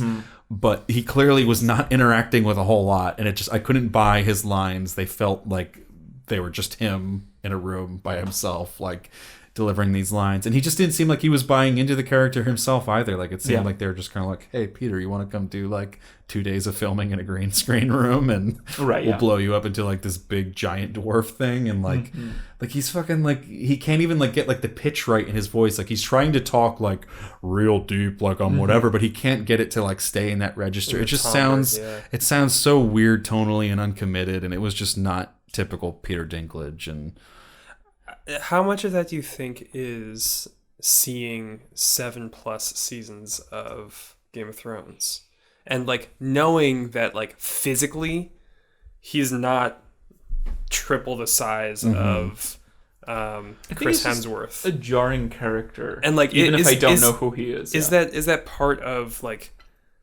the responsibility of designing characters that are going to be heavily visual effects? Where I think it's mostly his performance that's jarring to me, because I still think the character design is pretty interesting to me. Like I really liked the idea of like it was still cool on paper. a Can we little dovetail person this playing a into- character that ends up being bigger than everyone else there. But like physically, he didn't seem like he was really buying into it. The actual way the character is like animated doesn't look that cool, or designed rather, it doesn't look that cool. And then just like his voice is not really committed to it. And I just like there's nothing that he was doing physically that was like, it just seemed like a half performance on like almost all accounts. by contrast to Josh Brolin as doing Thanos, mocap and which felt a lot more real, even though he was like most of the time like 60 to 80% taller than most of the characters. Yeah, I mean, I don't know. I felt. although I think doing mocap, he can still be there in the room and be like they can't have Peter Dinklage acting like there and like when people need to look all the way up here to see Peter Dinklage. Yeah, do they put like So he's holes probably- on his shoulders with tennis balls, or it's like make eye contact with that kind of, like. Whereas Thanos, I mean, I feel like that's a real question. Did they maybe do that, or I don't know. I don't know. I'll straight up get the Blu-ray and watch the Yes. the extra scenes for you if you want. Yeah, I'm curious. Yeah, no, me too. I don't know how they put that together. it was because I was literally thinking of that while I was watching that. I don't know. They even do like some establishing kind of tracking shots where they're like very far behind them, and he's like kind of walking with them. And again, they all seem out of step with what he's doing, kind of. Yeah, like yeah. it wasn't. It did like Mike said, it did look like they kind of like dragged one file onto like the next. So what's interesting about kind of the movie making process is how many teams are involved. Which, Right. if you look at the credits for this film, it's ridiculous. Like, Yes. any major and minor like studio is involved on this film at Right. least a little bit. I'd be curious to see like the shot count for the entire film. Oh, it's yeah. it's got to be around like 3 to 4K. Like it's a ridiculous number of shots. And a lot of times they'll contract entire scenes, like everything with Peter Dinklage goes out to one studio, and they only handle wow, can't talk. Can you tell that's Peter Dinkler. 10%? That studio will only handle like the 3D like mapping of Peter Dinklage into the scenes, like the 3D scenes that everybody else is getting composited into, and it's working with like these half puzzle pieces basically the entire time. Right. Yeah. So it's like it's tough because you're trying to like hit these high like bars that are set in previs and like the early stages of saying like this is what we'd like it to look like, but actually executing that is an entirely different story when it has to move and not look fake as hell to everybody. Like this unfortunately kind of fell out. It's a really interesting like problem to solve in my head because I sort of understand the process going into it, and I want to know if it's like us knowing who Peter Dinklage is and like the proportions of his head to his normal body, and then seeing him in comparison to Chris Hemsworth, who is just fucking Adonis, and it's ridiculous. Oh, also, what did you guys? You've seen Civil War, right? Yeah. Okay. So Civil War, during that airport Apple airporn. just airstrip kind of fight. I've never been a big fan of that scene. No. It's very iconic just because we've seen it so much. We've seen it in the trailer. They like to remind us that it happened in other Marvel movies. Most definitely. And one of the, it's just a fucking lame location for it to happen and everything. But it's also, it feels very choreographed. It's kind of everybody's in their own kind of section fighting with this person during this time and so yada yada yada. X number of one-liners out. Right, yeah. And it's just, everybody is kind of just interacting with everybody at this exact time. I had the complete opposite problem with when Captain America and they're in Discount Wakanda and they're playing Horde mode and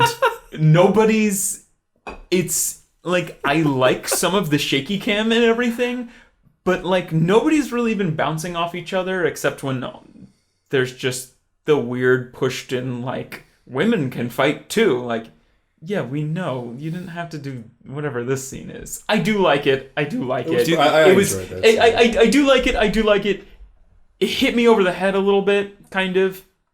But when they are playing like Horde mode and everything, it felt like I was like, and I saw like Captain America kind of like running ahead with like Black Panther. I was like, I kind of like just wish they bounced off each other like a little more. I wish this was like a little less hectic. Kind of, I don't know. I also didn't like the idea of Horde mode. I didn't really like the Black Order or whoever Thanos' henchmen were. Yeah, I was just kind of like, I'm not super into them, but they were a lot better than like release the fucking hounds. Like 100,000 hounds or whatever. Where I was just kind of like, doesn't seem to be a meaning of this. They were poorly introduced, the Black Order in this movie. Oh, most whereas definitely, I liked the way they looked. Same, I liked the way that they interacted with other characters. I wish they had been introduced because like at one point he says like, "Oh, you killed my ma," and I was like, "Oh, is that what that guy's name was?" Because we never said it in this movie before. Like there's sometimes when these comic book movies will just be kind of unfair to people who haven't been like anally invested reading in the every comics, single like thing about this movie or read all the actual comics before. Like and that's definitely where Marvel falls short sometimes, where they're just kind of like, oh, okay, like we're not going to do our due diligence as an actual movie and introduce characters by name somehow. It's tough. I mean, being empathetic to the writers, like you only have so many minutes, and like this is a long movie. Like we both commented on that after seeing it, but you only have so much time to logically introduce scenes like that. So like I'm empathetic. I see your point, and I honestly agree with you entirely. I have one scene where they can do it right away though, because he's just kind of like, all right, you guys go get the other Infinity Stones. Could have very easily just been like, Ma and you go get this stone. You and you go get this stone. That's true. Boom, boom, done. At least if we don't remember their names, that's our own fault. They were introduced at one point, but they didn't do it. Yeah. We are introduced in media res kind of, and like if they had one scene where they're on the spaceship before they go like fuck up, Thor or whatever, they could have been like. I don't know. Like he could have just been like, before we go on here, like I don't know. Yeah, Anyway. exactly. I mean, they could have worked it in that scene too. It was just. How do you guys feel about Diet Voldemort? And by Diet, I mean like the cooler Voldemort. Maw, I guess so. Is that his name? the one who's on the spaceship And gets sucked out through the aliens. I really liked him. Yeah, I'm trying to remember me who played that character in this movie. I mean, not remember. I didn't know at any point who played him. He did look like somebody who would be in like Gringotts Bank or something in the Harry Potter universe. He just had that same voice and that same kind of face, kind of. I mean, again, now that we are in the kind of 3D world, there's only so many faces really you can create that are human enough and also deriving from like troll or alien or what have you. Right. He's portrayed by Tom Von Lawler. I saw this really old movie called Aliens. Like, I fucking hate that dialogue. It wasn't like that in Spider-Man Homecoming, I thought. No, there was one or two lines in Spider-Man Homecoming where he was making young references and they were kind of like, stop, you're making us feel old.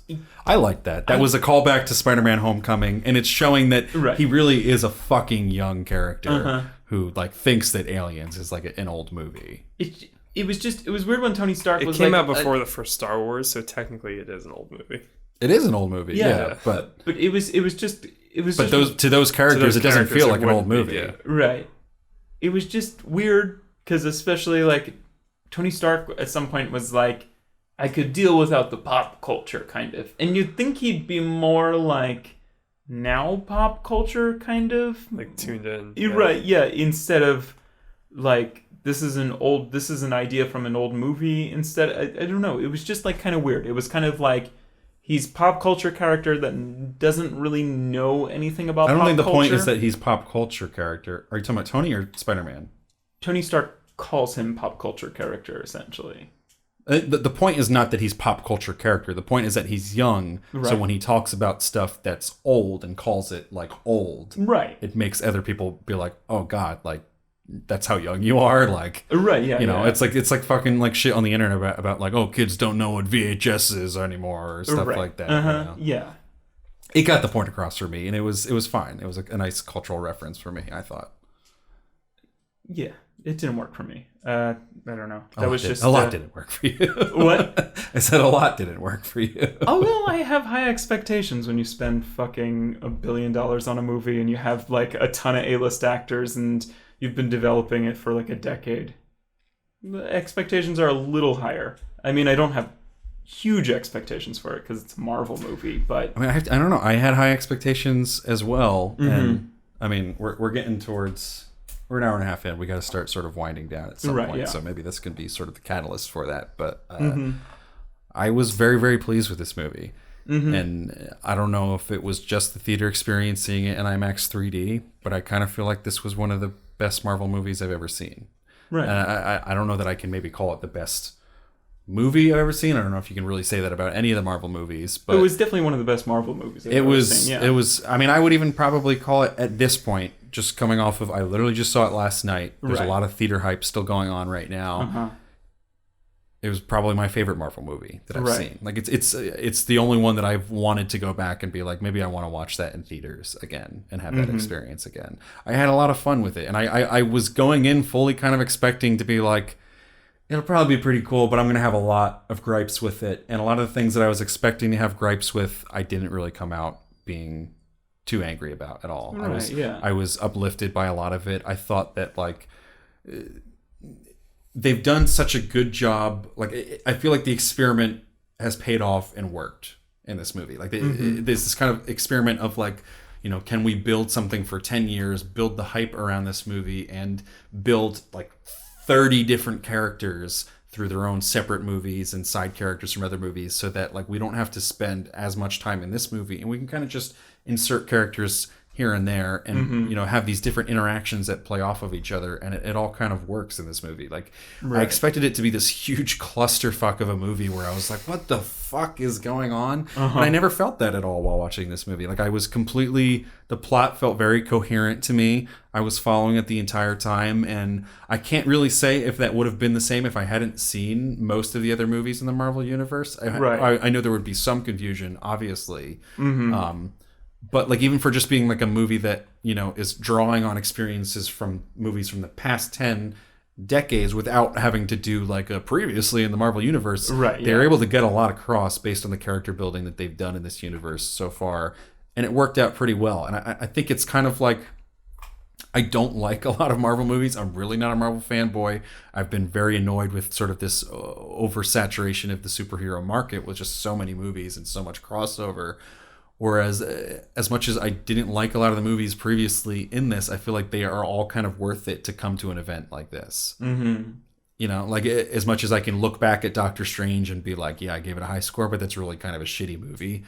It's worth it to have Doctor Strange in this movie. And, even like characters like War Machine, who I've not really enjoyed, and like the Iron Mans, like they're kind of like a welcome addition to movies like this. They're all kind of playing a different part in this huge tapestry of Infinity War. And it all kind of just came together in this movie. And I don't know. I mean, I have to tap pat Marvel on the back a little bit for pulling this off. It seemed like it was something that just couldn't work by definition to insert 30 different actors and characters, even more so in this movie, and have it work and be coherent and have an actual emotional payoff in the end of this movie. I think most of my theater felt. We had a lot of big reactions in our theater to those deaths happening in the movie. None of them seemed to be negative reactions as far as not liking the movie, even if they didn't like the fact that their favorite characters were dying on screen in front of them.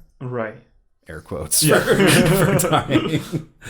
So I don't know. I mean, I think at this moment, like, if you had to put a gun to my head, I would say this was my favorite Marvel movie. I like it. I thought it did a lot of bold things, and like, I know people's expectations were maybe higher for what they thought it was going to do, but based on what Marvel's done before, and based on what blockbusters have done before, I thought this did some stuff that other blockbusters haven't been daring to do, and that's really hard for me to say about a Marvel movie, and I have to give it props for that. Like, I can't remember a movie that I walked out of that I was like, no, they like actually ended on an actual loss for these characters. Like, not just, one character died and we're at a funeral, but the future looks bright because, we're, looking forward to the next Jedi, being raised or whatever. Like, it actually ended on, what are we going to do next? And it made me excited to see another Marvel movie, which is kind of a feat for them to say. So. Oh, definitely. Yeah.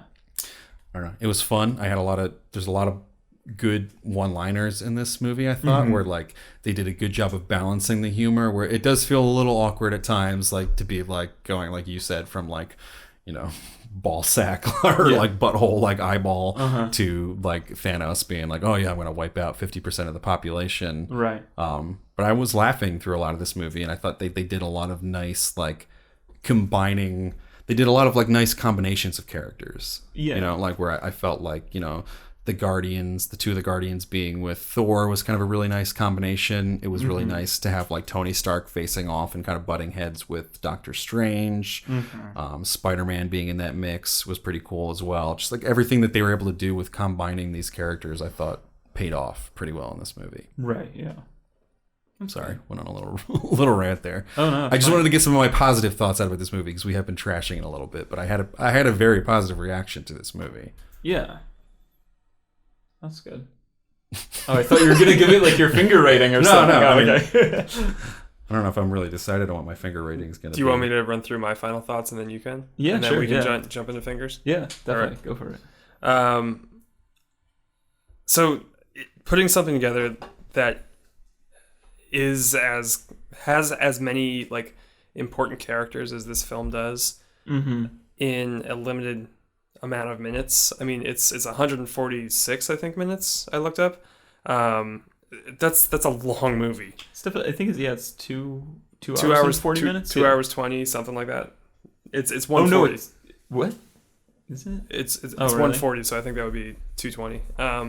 2 hours 20. But I might be wrong. Please correct me. Plus trailer. 2 hours 40 minutes. Okay. 40. Yeah, that's long. It is, yeah. That's probably including the credits, which we had to wait through for that stupid ass post credit sequence. That was so dumb. Yeah. That reminded me, like, those are two of the characters that I really hated from the first two Avengers. That like it brought me back to that tone of like too lighthearted and too like not able to take Marvel seriously enough in those first like Avengers movies, and I hated that was the post credit sequence. I almost like feel like they looked through data and were like, where can we trim the fat? And they were like, let's just not have Hawkeye in this movie. You know, like he was such like a essential part to like that first Avengers movie, and like by now you're just kind of like, was there somebody not in this movie? And it's like Hawkeye, and it's like, oh yeah, no, we totally, that's fine that we do this without him. Yeah, we have the other bird guy, Falcon. Yeah. We're good. He just kind of flew. Like, what was his shooting schedule like? Did he just like kind of lay down on like a green screen? It's like, got him. Basically. But it's really tough to put something as complex as this together, where you're giving the appropriate amount of screen time to those characters in context of the two-part, which is tough for us to really make comments on right now because we haven't seen the second part. Right. Because I remember complaining like we didn't see anything from Black Widow, really. Beyond like 6 lines, like that's like every Avengers movie, though. That's fair. That's why we don't have a Black Widow movie yet. Yeah, we'll see. Yeah, we'll see. So like putting something together like this is really it takes a lot of understanding of all the previous content and like where you want to go. So I had a lot of respect there.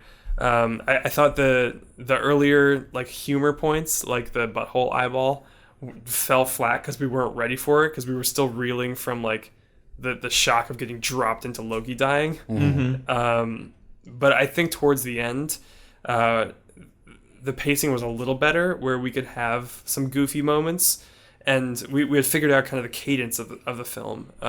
So I thought it kind of worked towards the end. So yeah, I have very few complaints beyond kind of the things we've already voiced, which are just that it's tough for a PG-13 movie to really deal with death when it's in a very fantastical sort of universe like this. Right. Yeah. Permadeath is a tough topic. Which is kind of like why they even kind of die in a very pleasant way. Again, nobody besides Spider-Man really looks like they're scared or in pain. They're just kind of like blow away in an invisible they're wind. confused. They're basically Right, yeah. like, this is a real man with a knife sticking out of their gut. Right, yeah. Ex Machina. Fucking unreal. Yeah, it was interesting to see all of these characters in the same place that isn't like a children's underwear section. Savage,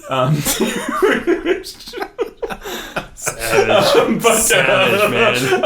It took me a minute to connect those dots.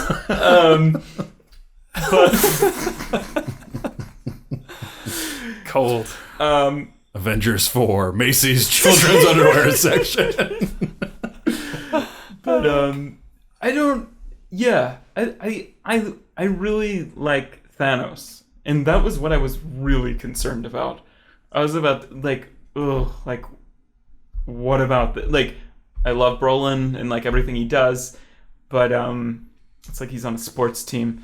Brolin, he's a real performer. Yeah, but I feel like they had to have been working on like this kind of mocap for like years now. Like this has probably been in development. They've probably been like, all right, well, this is the big movie.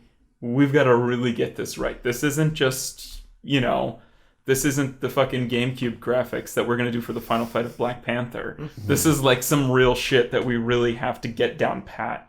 But yeah, I kind of even like that it's like, I'd like that he wasn't like, Earth is poison and let's get rid of this. I like that it's kind of like, no, we just want to divide this whole universe in half because it's just going to it resonates a little bit with kind of like there's limited resources, there's overpopulation kind of.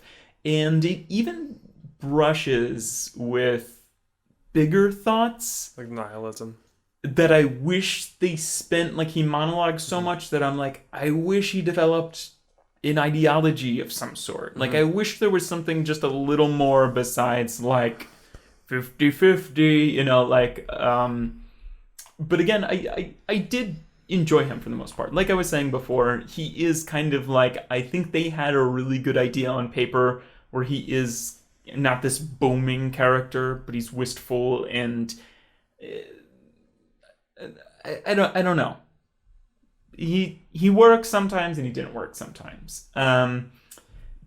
My biggest complaint with this movie, which we really pounded down into the ground, again, is just death. I had a hard time determining what the stakes were in this movie. It's just when you have something like the universe or infinity at stake, it's hard to grasp. Again, they do a really poor job of kind of illustrating what death means in this universe. Again, in comic books, obviously people die and come back. You have weekly issues, you have monthly issues. And again, it's like with that kind of material, you have to play to the medium. But again, we are in this like cinematic universe. So, these are movies. These are judged like movies. Like I'm judging this like a movie. And I don't know. I don't completely understand what the stakes are. Where I thought like Spider-Man Homecoming did a really great job. Again, it's not a big blue beam in the sky. Neither is this exactly. But it's just kind of like these very small stakes for this person. It all fit. And again, I can understand this movie's the first of its kind in almost every aspect and everything. And I get that maybe it's hard to kind of set up stakes for this kind of thing. I don't know. It was just the whole death thing bothered me. Again, the end bothered me. I just thought we were on an arc to a different place where it was like this death. And I didn't know the final death was going to be a bunch of like not real deaths. Like, it was anticlimactic for me. So, this is just my curiosity. Go for it. I'm derailing you a little bit. No, not at all. I'm done with my spiel. Do you think it would have meant more? Because I'm in the same boat. I remarked to Mike when we left the theater that it didn't none of the deaths carried any weight because they turned into like little cubes and dissipated, and it just. It blew right in the breeze, yeah. Yeah, it didn't really feel like anything. Whereas, like seeing Vision's like desiccated corpse on the ground, that was scary. Yes, like if everybody had dropped dead, that would have been one thing. To have something fucking pulled from your head, and then all of a sudden you're like, he turned very quickly into like a pale, lifeless husk, and that's scary, kind of. So do you think it's just because and I think it was like this sort of good, bloodless kind of exit for all of these characters? Well, it's more so that it was so many of them, and it was the specific characters that they were. It was none of the old heads. That. You heard it here first. Disney hates SoundCloud. Spider-Man Homecoming is like some like SoundCloud shit. Rest in peace, Lil Peep. It's funny because they talk about SoundCloud and Black Panther. What are those? That's 3 years late. Yeah. Okay. No, yeah, I agree with what you mean. Yeah, it's just the way it happened, how it happened, who it happened to. Yeah. It was just kind of like, okay, I get it. Like you kind of want to pull something emotional out of this, but in my opinion, these people are all the equivalent of being held hostage. Yeah. They're not. There's no real death here. It's kind of it's scary when someone gets held hostage, especially a character that you love, but. I mean, my rebuttal to that would be, going back to like Empire Strikes Back, like, don't we have an emotional connection to Han being frozen in carbonite. Even if we know that he's going to come back and clearly they're going to come save the day, like there is still stakes there in place at the end of Empire Strikes Back when they wheel Han away in carbonite. And Definitely, but it's not the team standing triumphantly being like, all right, we're going to fight the next challenge. It comes. It's like, we survived. Like we made it out, but we lost Han. And how do we get Han back? So I think to Joe's point is that like because there's so many characters falling at the same point, people. But again, it means more because like all of your emotions are focused directly into Han versus being spread out. And when they're spread out, you're just like, I don't know if I can even fully process like how many people there are, let alone like what it feels like for them to not be there and the ramifications of them not being there if there's like movies coming out in between part 1 and part 2. And that's really where I think they could have also done really felt well like to have sister-ish after a while of just how many people die like in a row, kind of like it just felt like here's another person, here's another person, here's another person, like the same thing over and over again, kind of, you know, like what were we gonna say? I was gonna say like when they had like the post-credit sequence of like all the people dying in the real world and like the chaos that unfolds there, like I feel like we could have used a scene or two of that in that sequence because like as much as I hate that post-credit sequence because I fucking hate Nick Fury and I hate the Robin character in this, I think they totally bring down the seriousness of this franchise and it brings it to some kind of like weird goofy comic territory, especially like the whole like winking like Samuel L. Jackson saying motherfucker as he's like getting like wisps away. I fucking blow my fucking brains out. Hate that shit. But like there was sort of some real stakes to like it was like the Left Behind like you know planes crashing from the sky and like you know, cars crashing everywhere. Throw 1 or 2 shots of that. We don't even need a whole fucking lot of that. You clearly filmed it for the post-credit sequence. Just give us a few of the B-roll of that in there so that we can be like, oh, it's not just Black Panther calmly wisping away while like Dana Guerreri like is freaking out, or you know, like even like even in between like you know Spider-Man being emotional with Tony Stark. Like I like that, but show us some real stakes for real people where like. You know, we don't know that like Mark on the street has a contract for the next movie. So like if, you know, that person dies there, like that means a whole lot more, I think, in terms of the grand scope of 50% of the universe was wiped out, not just 50% of the Marvel Cinematic Universe was wiped out. This is the same exact thing that people criticize like DC for doing. Like, you know, it's kind of like in Man of Steel, it's like they're destroying like a city that nobody's really, you know, like, or just like when they were fighting, what's his name? And they go to that like isolated island or whatever. Yeah, it's just kind of like there was no real stakes or anything. Or even in DC, like there's fucking just people dying and it looks like terrorist-esque kind of. And you think something as crazy as this, where it's the fucking, it's borderline, it's the Rapture kind of, you know, like Left Behind. It's you would think that's so ripe for filmmaking right there, like just all the different scenarios that you could put us like on the ground of this happening, you know. You know, would 4 people in a car and 2 of them get whisked away and one of them's the driver and they're crashing, you know, and then like people like waiting in line at the supermarket and like every one of them gets like you know just whisked away and it's like what the fuck is going on here. There's like unlimited scenarios that you can imagine to just play with that would be visually cool and also kind of put us on the ground of like, oh no, everyone in the universe 50% was wiped away. Like that's how infinite the power of the gauntlet is. And then that also sets us up for like, stakes, oh goddamn, like it's not just he killed Spider-Man, it's he killed 50% of everyone with the snap of a finger. That gets us really set up for the second movie to make us like how do you beat that? What do we? There's gonna have to be some real outwitting going on in the second movie, and you know, even if we know that they're gonna do it, how the fuck are they gonna do it? Like they've never faced power like that before. There were so many superheroes in this movie that it never got grounded with actual human beings. Agreed. Kind of. Yep. It was just kind of, it felt like they were fighting in a like make-believe world.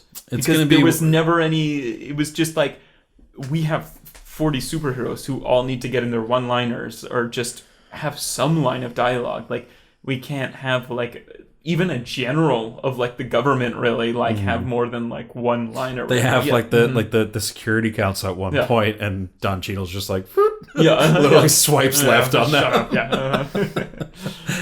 Yeah, it's going to be like one of my biggest complaints next week when we review Rampage, where they have like these scenes of mass chaos and destruction, and they can't like once put us on the ground of that and be like, what is that like for the actual people in the city that we're watching their entire apartment complex tower just like come to the ground right there, right? You know, and it's something that Marvel has definitely struggled with, and DC as well. Well, at least Marvel has been able to like do, you know, with like the Sokovia, whatever, like, you know, talk about the ramifications of it later in movies. But here was something real big happening right now, and we didn't really get to see the effects of it in the movie. But anyway, we're getting into real long timeline territory, so we should probably start wrapping this up. Okay. Any volunteers to put a finger in this movie? Yeah, I'll do it. I know I've been shit-talking this movie, but I did like it, and I do judge it on the Marvel scale. I still think the Guardians of the Galaxy 2 might be my favorite movie of this universe, and I think I gave that a 4.5, which is kind of a little high in retrospect. I think you might have given it a 4. Oh, okay. I think we both gave it a 4. That sounds a little more normal. Yeah, but I mean, I've said everything I wanted to say. If I could just use this time to talk about, people were really shocked that there was a collective gasp, like, in my audience, like, after you do, like, big name, big name, big name, big name, and then we go to credit scrolling. There was no after... like mid-credits. Right, yeah. There was no mid-credit scenes, and I thought that was, like, a very strong and bold choice. Even though I was, like, fucking exhausted after this movie, in squad chat, I wrote, Kevin, is there... Because I knew Kevin saw it at 7. I said, Kevin, is there a fucking after-credit scene? Because I really just want to leave. Like, it was like... Honestly, there were some points in the middle of this movie where I was like... It got a little too quiet of a moment, and I was like...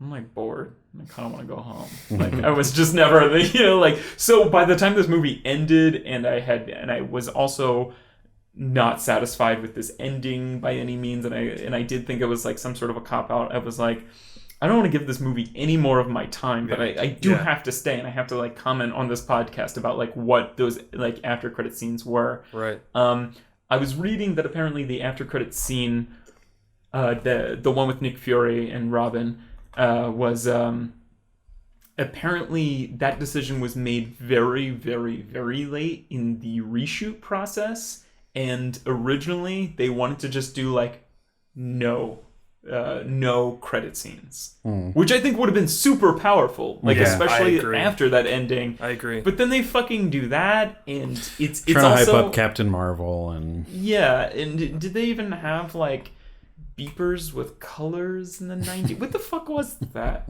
But then it's also very interesting because we have two movies between these the two Infinity War movies, the Ant-Man and the Wasp, and which is supposed to take place after Civil War, but before Infinity War.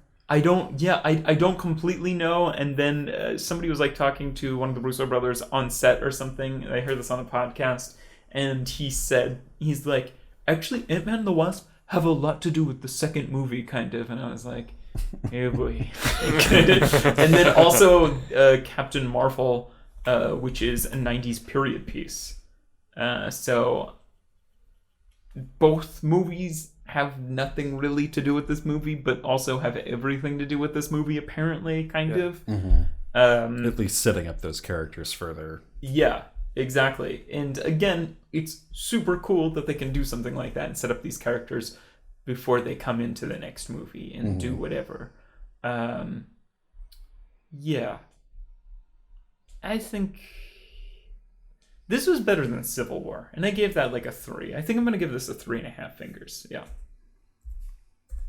That's much higher than I would have thought you were giving. It's not. I didn't not like it.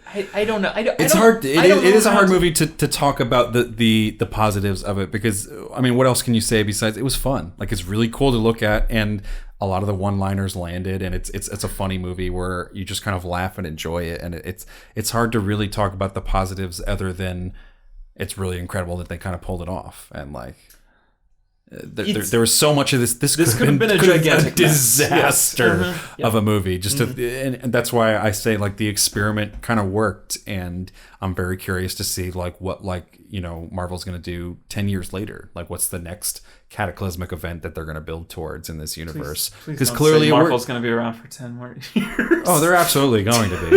It worked. That's what I'm saying. It worked. So why would they not do it? So they're clearly going to start, if they haven't already in the back of their mind started building towards whatever. Like, I mean, they're in the different phases. Like, I think we were looking at, we're in phase 4 now of Marvel. So Infinity War 2 or whatever that is will conclude phase 4. And then from there, phase 5 begins, which is focusing more on Guardians of the Galaxy and Doctor Strange and I guess Ant-Man. So phases sound like a fucking like political like mind control. Yeah, mind control Takeover. Fucking plan, yeah. So in terms of like putting a finger rating to this movie, like if I start from like 0, where I come in with, I try to come in with like level expectations, or maybe even just start from like 2.5, like come in where the movie can either go up and down. Would you give like Black Panther?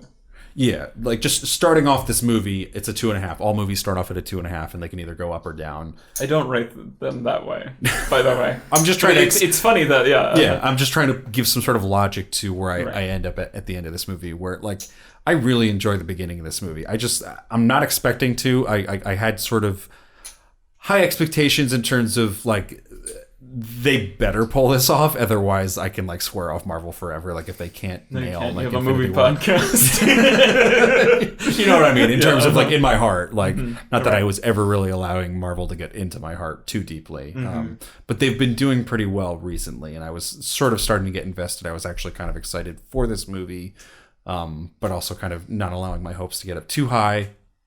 So coming in at 2.5, I really enjoyed the beginning of this movie. I started getting, despite like the very rocky like actual first scene throwing us in media res, I thought that a lot of the scenes after that, even though it was a lot of like, and now we're introducing this character, now we're introducing this character, and now introducing this character to the movie, and now we're introducing, it was like an hour into the movie before we had like finally introduced everyone that was going to be a player in this movie.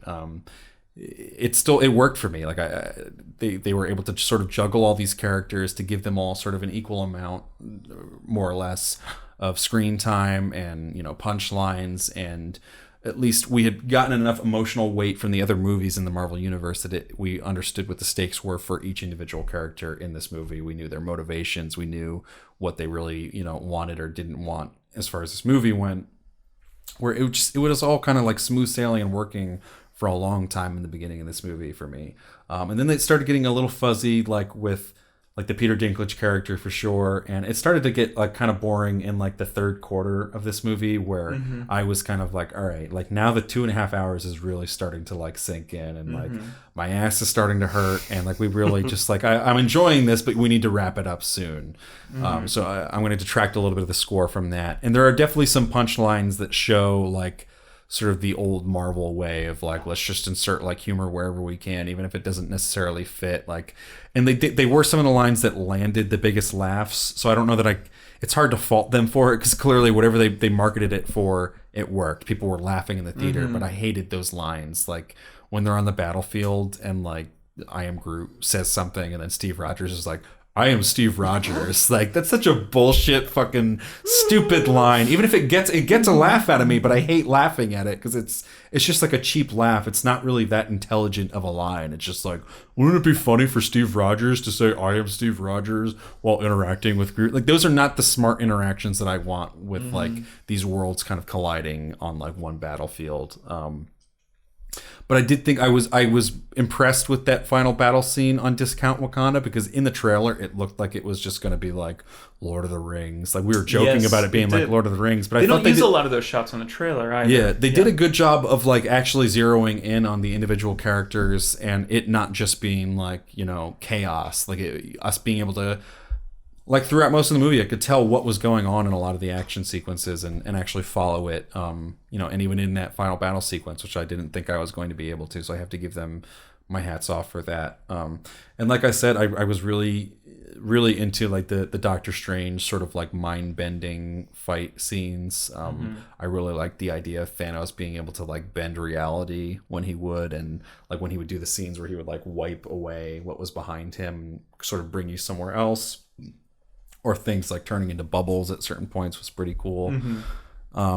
And like I said before, I did really enjoy the ending of this movie. Like I felt pretty shocked. I didn't really call that happening. I thought that they were going to just kill one of the main guys. And I kind of like the fact that they didn't, and that it ended up just being the main guys being what's going into the next movie. You know, I was expecting Captain America or Iron Man to be one of the ones that died, and it was going to be some big emotional like funeral scene at the end of this movie.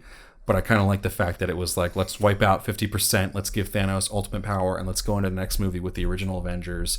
And like, what a great like game setting like end to this movie. Like it makes me excited to see the next movie, to be like, all right, here are the stakes. Like 50% of humanity and the universe and the Avengers and everyone else is gone, and we just have the original 5. And it's kind of there's going to be a lot of throwbacks in the final one, I feel like, to the first Avengers, as much as I don't like that, but that's a smart choice for the fandom. That's pretty great, you know, universe building and world building there. So I have to tip my hats off to that. So I have very few complaints. I really, really enjoyed this movie. I'm going to give it 4 fingers.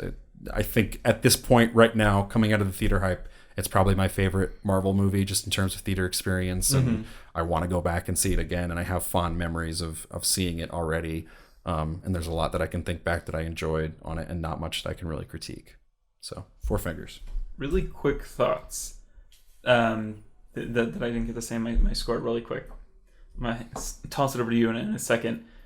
The scenes that do work, when Iron Man, Spider-Man, Guardians of the Galaxy are all kind of ganging up on Thanos. I thought in Doctor Strange, that was like a really very cool scene. Again, these are people bouncing off each other that didn't happen in the Horde mode. Also, Hulk, don't fucking care. Oh, we don't didn't care about that inner struggle. And then also the Black Panther like sister like punchline towards the Hulk, where she's like you dummies, like I'm the smart one, like why didn't you guys just do this? And then she's taking fucking forever while they're all fucking fighting off people. I'm like, oh, you're the fucking dummy. Like if your technology's like. So like the 2 points in that being like in the scene where they're all kind of ganging up on Thanos, like I really like that, especially for the fact that it's working at one point, and what fucks it up is Peter Quill's emotional connection to that, and that's something that I feel like a lot of superheroes movies are lacking, especially Black Panther, is like they have that fight sequence, and I always say this, but like, what are the rules of this universe? And like in this universe where we know that Thanos is the most powerful and they're only about to make it work because they're outsmarting it, what fucks it up is the emotional connection. Someone's too emotionally invested in this and ends up fucking it up by allowing his heart to really get into it rather than his brain. And we don't have, they don't go that far in a lot of the other Marvel movies where it'll just be like, well, this Black Panther is fighting this Black Panther suit, and they're just kind of butt heads for a while until one of them happens to fall off a train or something. Like, you have to show us what the actual rules are when you're going to have these sort of make-believe circumstances for superheroes fighting.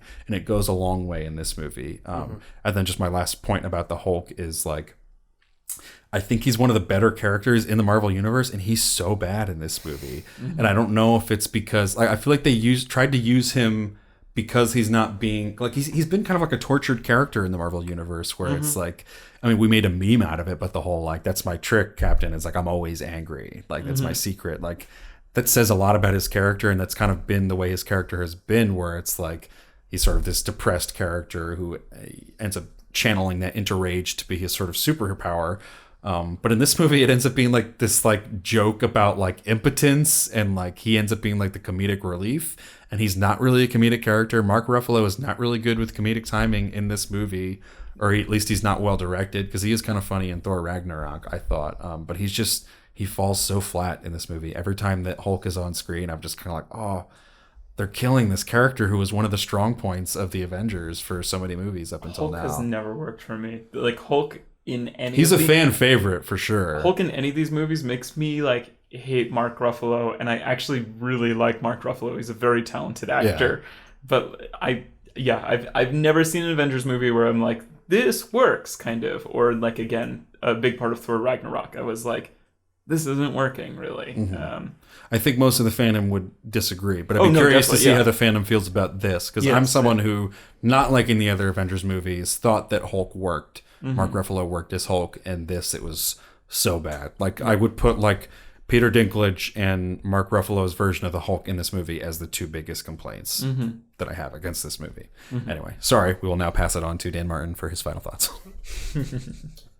It was a really great superhero movie, and that's what it's designed to be. But ultimately, like, who the three of us are as people, we connect with human movies. And I think ultimately, like, everybody else does too. It's just there's a certain level of escapism to superhero movies. Most definitely, yeah. So there just isn't enough time in this film, especially the way they put it together, to give us, like, the appropriate number of moments that we want to make it really feel human, because we want that gravity, that context of like a mother carrying her baby upstairs and like the mother getting apparated to wherever, and the baby falling down the stairs and like the other like siblings having to deal with that. Like that's super dark, and Marvel will never go there, but that's where we want to go, because like that really puts it in perspective of how like ridiculous this threat of Thanos is. So with that said, it's a great superhero movie. It's phenomenal in 3D. Go see it. It's dope. I'm going to give it 4 fingers. Tight. All right, so that's going to come out to 3.83 repeating, which will round down to 3.5 fingers. I think that ends up being... That might end up being the top movie of the year so far. Man, we've had some shitty movies. It's still early. It's what you say every year. Yeah, that ends up around going this time. because Isle of Dogs from last week was 3.6 repeating. So this will end up being the top movie of the year. Sorry, guys. I'm kind of comfortable with that, though. I had a lot of complaints with Isle of Dogs, and I have very few complaints with this movie. Apart from like the sort of standard complaints that we just levy against all Marvel movies. movies. Right, yeah. This is about as good as I can expect a Marvel movie to be. This was way better than I expected the Infinity War event to be. You know, I expected it to be a fucking disaster. Where like, how are they going to pull this off? Right. But yeah, so we've been going for Good to know. 2 hours. We should probably wrap this up. Thanks for sticking around, if there's anybody listening still. Sorry if we spoiled the movie for you. Oh, sorry. Why am I still listening? Please stop! Please! There's no pause button! I'm going to read the Rotten Tomatoes real quick because we missed that. On review aggregator website Rotten Tomatoes, they reported an 87% approval rating based on 186 reviews and an average rating of 7.6 out of 10. That might actually be higher now. That was when I took the notes for this earlier. So you can check that yourself. But the site's critical consensus reads, Avengers Infinity War ably juggles a dizzying array of MCU heroes in the fight against their gravest threat yet, and the result is a thrilling, emotionally resonant blockbuster that mostly realizes its gargantuan ambitions. I think I would agree with that. I think that sort of sums up my feelings about the movie. But anyway, if you agree or disagree, please leave a comment below on SoundCloud or YouTube, or hit us up on Twitter, Facebook, wherever you're listening and or watching this. Oh, we forgot to read. People left some thoughts about this. Hold on 1 second. We finally got people responding about their mini thoughts about this movie on the Facebook group. And we don't fucking read them, but we're going to read them right now. Hold on, guys. Fix it in post. Just hang on. Load.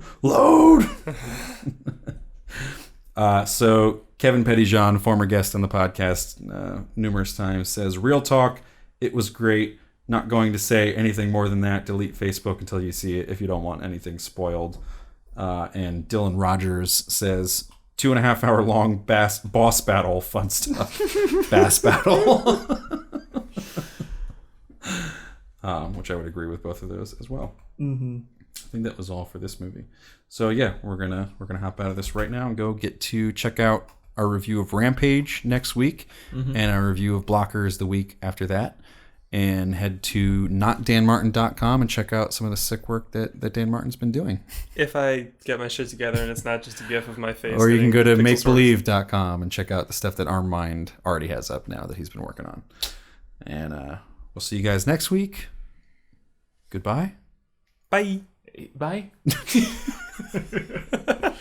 Bow.